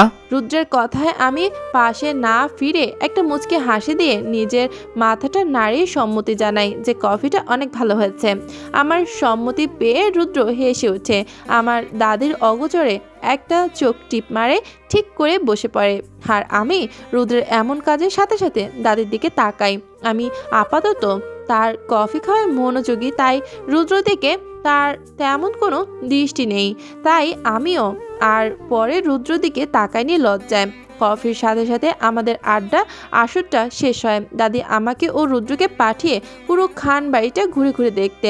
রুদ্র আমাকে সাথে করে নিয়ে পুরো খান বাড়িটি ঘুরে ঘুরে দেখাচ্ছে, সাথে গল্প করতে করতে। খান বাড়ির অতিমাত্রায় সৌন্দর্যে ভরপুর, যতটা দেখছি ততটাই মুগ্ধ হচ্ছে বারবার বাড়ির সৌন্দর্য দেখে। আমি আর রুদ্র সিঁড়ি বেয়ে উপরে উঠে দোতলার সবগুলো রুম হাঁটতে হাঁটতে দেখার পর একটা লক করা রুমের সামনে এসে রুদ্র হঠাৎ দাঁড়িয়ে পড়ে আমার দিকে তাকিয়ে থেকে বলে ওঠে, এই লক করা রুমটি হলো হৃদের। এই রুমে প্রবেশ করা কারো অনুমতি নেই, এমনকি হৃদের রুমটি পরিষ্কার করাই ওর পার্সোনাল ছেলে অ্যাসিস্ট্যান্ট দিয়ে। বাড়ির কোনো সার্ভেন্ট ওর রুমে যেতে পারে না। আমি নানা ভাই নানু ছাড়া কেউ ঢুকতে পারে না ওর রুমে, তাই আমরাও কাজ ছাড়া ওর রুমে যেতে পারি না, ওটা ওর পছন্দ না। এখনও দেশের বাইরে আছে, তাই এখন ওর রুমটা লক। তবে তুমি আমার বউ হবে, তাই তোমাকে তো সব কিছু দেখাতেই আসো আমার সাথে। কথাগুলো বলেই রুদ্র নিজের পকেটে হাত গজিয়ে একটা চাবি বের করে, সেটা দিয়ে রুমটি খুলে আমাকে নিয়ে রুমের ভেতর প্রবেশ করে। রুমটির ভেতরে প্রবেশ করেই আমার চোখ দুটো বড় বড় হয়ে আসে মুহূর্তেই। আল্লাহ, এটা কি কোনো রুম নাকি? তো মনে হচ্ছে না, ছোটোখাটো একটা আস্ত বাড়িও বলা যায়, কারণ বিশাল এরিয়া নিয়ে রুমটি তৈরি করা হয়েছে। রুমটির দক্ষিণ ও পশ্চিম সাইডে সম্পূর্ণ কাচের তৈরি। সেখানে সাদার মধ্যে বড় বড় পর্দা টাঙানো রয়েছে। তার মধ্যে নিচের ফ্লোরে দামি সাদা সোফায় সেট রয়েছে। পশ্চিম পাশে সাদার মধ্যে বড় বেড পাতানো রয়েছে। সাথে রয়েছে বড় আয়না বিশিষ্ট সাদা ড্রেসিং টেবিলটি। সাথে রয়েছে একটি কাচের দরজাও। এখান থেকে দেখা যাচ্ছে এই কাচের দরজাটি দিয়ে এই রুমের সাথে অ্যাটাচ করা সুইমিং পুলে যাওয়া যায়। পূর্ব পাশে বিশাল বড় একটি কবাট রয়েছে।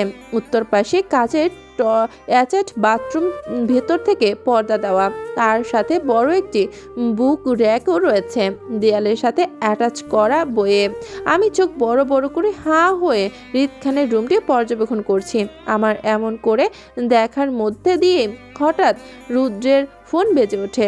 রুদ্র দ্রুততার সঙ্গে ফোনটি হাতে নেয়, পরে ফোনটির দিকে এক পলক তাকিয়ে থেকে আমার দিকে তাকায়, পরে বলে ওঠে, মারু পাখি, তুমি রুমটি ঘুরে ঘুরে দেখো, আমি একটু কথা বলে আসছি। আসলে কলটি একটু আর্জেন্ট, তাই তুমি থাকো, আমি আসছি। কথাগুলো বলেই রুদ্র রুম থেকে প্রস্থান করে। আমি রুদ্রের যাওয়ার দিকে এক পলক তাকিয়ে থেকে ঠোঁট উল্টিয়ে আবারও মনোযোগী হয়ে হৃদ খানের রুম দেখায়। আমি হৃদ খানের রুমটির মধ্যে সব কিছু ছুঁয়ে ছুঁয়ে দেখছি। আমার কেন জানি মনে হচ্ছে আমি এই রুমটি আগেও দেখেছি কোথাও। শুধু দেখেছি নয়, এখানে প্রতিটি জিনিসও আমার ভালো করে চেনা মনে হচ্ছে। আমার এমন কেন মনে হচ্ছে কিছুই বুঝতে পারছি না। এখানে আমি আগে কখনো আসিনি, আর আমাকে এখানে কেউ চিনেও না, তাহলে আমার কি করে রিদ খানের রুমটা পরিচিত মনে হতে পারে? এমন সব চিন্তা ভাবনার মাঝে হঠাৎ আমার দৃষ্টি স্থির হয় আমার সাথে বুক সেলফের উপর। আমি ধীর পায়ে এগিয়ে এসে সবগুলো বই ছুঁয়ে ছুঁয়ে দেখছি। রিদ খানের মতো মানুষ বই পড়ার মতো শখ রাখতে পারে, তা আমার চিন্তা ভাবনার বাইরে ছিল। সাজানো বইগুলো ছুঁয়ে ছুঁয়ে দেখছি, আমার বেশ ভালো লাগছে সব কিছু। আমার ভালো লাগার সাথে সাথে আমি সব বইয়ের নিচে নিজের চোখ বুলাচ্ছি। আমি চোখ বুলাতে বুলাতে হঠাৎ করে আমার চোখ আটকে যায় একটা নীল ডায়েরির উপর। আমি তীক্ষ্ণ দৃষ্টিতে ডায়েরিটির দিকে তাকিয়ে থেকে কৌতূহল নিয়ে সামনে এগিয়ে ডায়েরিটা হাতে নেই। ভেতরে কি আছে পড়ার জন্য। আমি নীল ডায়েরিটি হাতে নিতেই সাথে সাথে অটোমেটিকলি আমার সামনে বুক সেলফটি ঘুরে দিয়ে একটি দরজা তৈরি হয়। সেটা ধরে ভিতরে একটি রুম দেখা যাচ্ছে। আমার চোখের সামনে হঠাৎ করে বুক সেলফটি ঘুরে দরজা হতে দেখে সাথে সাথে আমি ভয় চমকে উঠি। 2 কদম পিছিয়ে গিয়ে পরে ভীতু চোখে এদিক ওদিক তাকাই। চোখের সামনে কাউকে কোথাও দেখতে না পেয়ে বুঝতে পারি এটি একটি গুপ্ত রুম, যা সবার থেকে লুকায়িত। আর এই গুপ্ত রুমটি রিদ খান নিশ্চয়ই কোনো গুপ্ত কাজের জন্য তৈরি করেছে। গুপ্ত বিষয়টি মাথায় আসতেই রুমটির ভেতরে এমন কি আছে জানার জন্য আমার কৌতূহলটা 1000 গুণ বেড়ে যায়। আমি কৌতূহলী হয়ে ধীর পায়ে এগিয়ে যাই রুমটির ভিতরে কি আছে দেখার জন্য। নীল ডায়েরিটা হাতে নিয়েই আমি রুমটির ভিতরে প্রবেশ করার সাথে সাথে রুমের দরজাটা অটোমেটিক বন্ধ হয়ে যায়। আমি চমকে এদিকে তাকাতে দরজাটি একেবারে বন্ধ হয়ে যায়। আমি দ্রুত দরজা বারবার ধাক্কা দিয়ে খোলার চেষ্টা করেও দরজাটি আর খুলতে পারিনি। ক্লান্ত হয়ে হতাশ চোখে তাকাই চারপাশে গুপ্ত রুমটি। চারপাশে তাকাতেই সাথে সাথে আমার হাত থেকে নীল ডায়েরিটি পড়ে যায় ফ্লোরে। চোখের সামনে আশ্চর্য কিছু দেখে মুহূর্তে আমি পাথর মূর্তির মতো দাঁড়িয়ে থাকি জায়গায়। চোখের সামনে যা কিছু দেখছি তার জন্য মোটেও প্রস্তুত ছিলাম না আমি। এইগুলো কি করে সম্ভব এসব? রিদ খান কি তাহলে? না, এমন কিছুই হতে পারে না। উনি এমনটা কি করে করতে পারে? আমি টলমলো চোখে ঢলতে ঢলতে সামনের দিকে এগিয়ে গিয়ে দেয়াল জুড়ে থাকা সব কয়টি জিনিসপত্র নিজের হাতে ছুঁয়ে ছুঁয়ে দেখছি। আমার চোখ দিয়ে টপ টপ করে পানি পড়ছে অঝোর ধারায়। এই সব কিছু দেখার সাথে সাথে আমার মাথাটা ভীষণভাবে চাপ মেরে পড়ে ব্যথায়। প্রচণ্ড ব্যথার সাথে ফ্লোরে বসে পড়ি ধুপ করে হাঁটু গেড়ে। সারা শরীর কেঁপে কেঁপে উঠছে বারবার। পরে নিজের 2 হাত দিয়ে মাথার দুপাশ চেপে ধরে নিজের দিকে তাকাতেই সেখানেই আরও একটি অদ্ভুত জিনিস চোখে পড়ল। আমি জিনিসটা হাতে নিয়ে ভালো করে দেখে নিতেই সেই জিনিসটা সাথে নিয়ে ফ্লোরে লুটিয়ে পড়ি আমি। আর কিছু নেওয়ার মতো আমার ধারণ ক্ষমতা ছিল না। প্রচণ্ড অক্ষমতার সাথে সাথে নিজের চোখের পাতা দুটো বন্ধ হয়ে আসছিল। তখনই ঝাপসা ঝাপসা চোখে সামনের দিকে তাকাতেই দেখতে পারি কেউ একজন পাগল হয়ে আমার দিকে দৌড়ে আসছে। ব্যক্তিটি আমার খানিকটা সামনে আসতেই ঝাপসা চোখে দেখতে পেলাম রিদ খানকে। উনি অগোছালোভাবে আমার দিকে দৌড়ে আসছে। তারপর আর কিছু বলতে পারিনি, আমি ওইখানেই অজ্ঞান হয়ে যাই।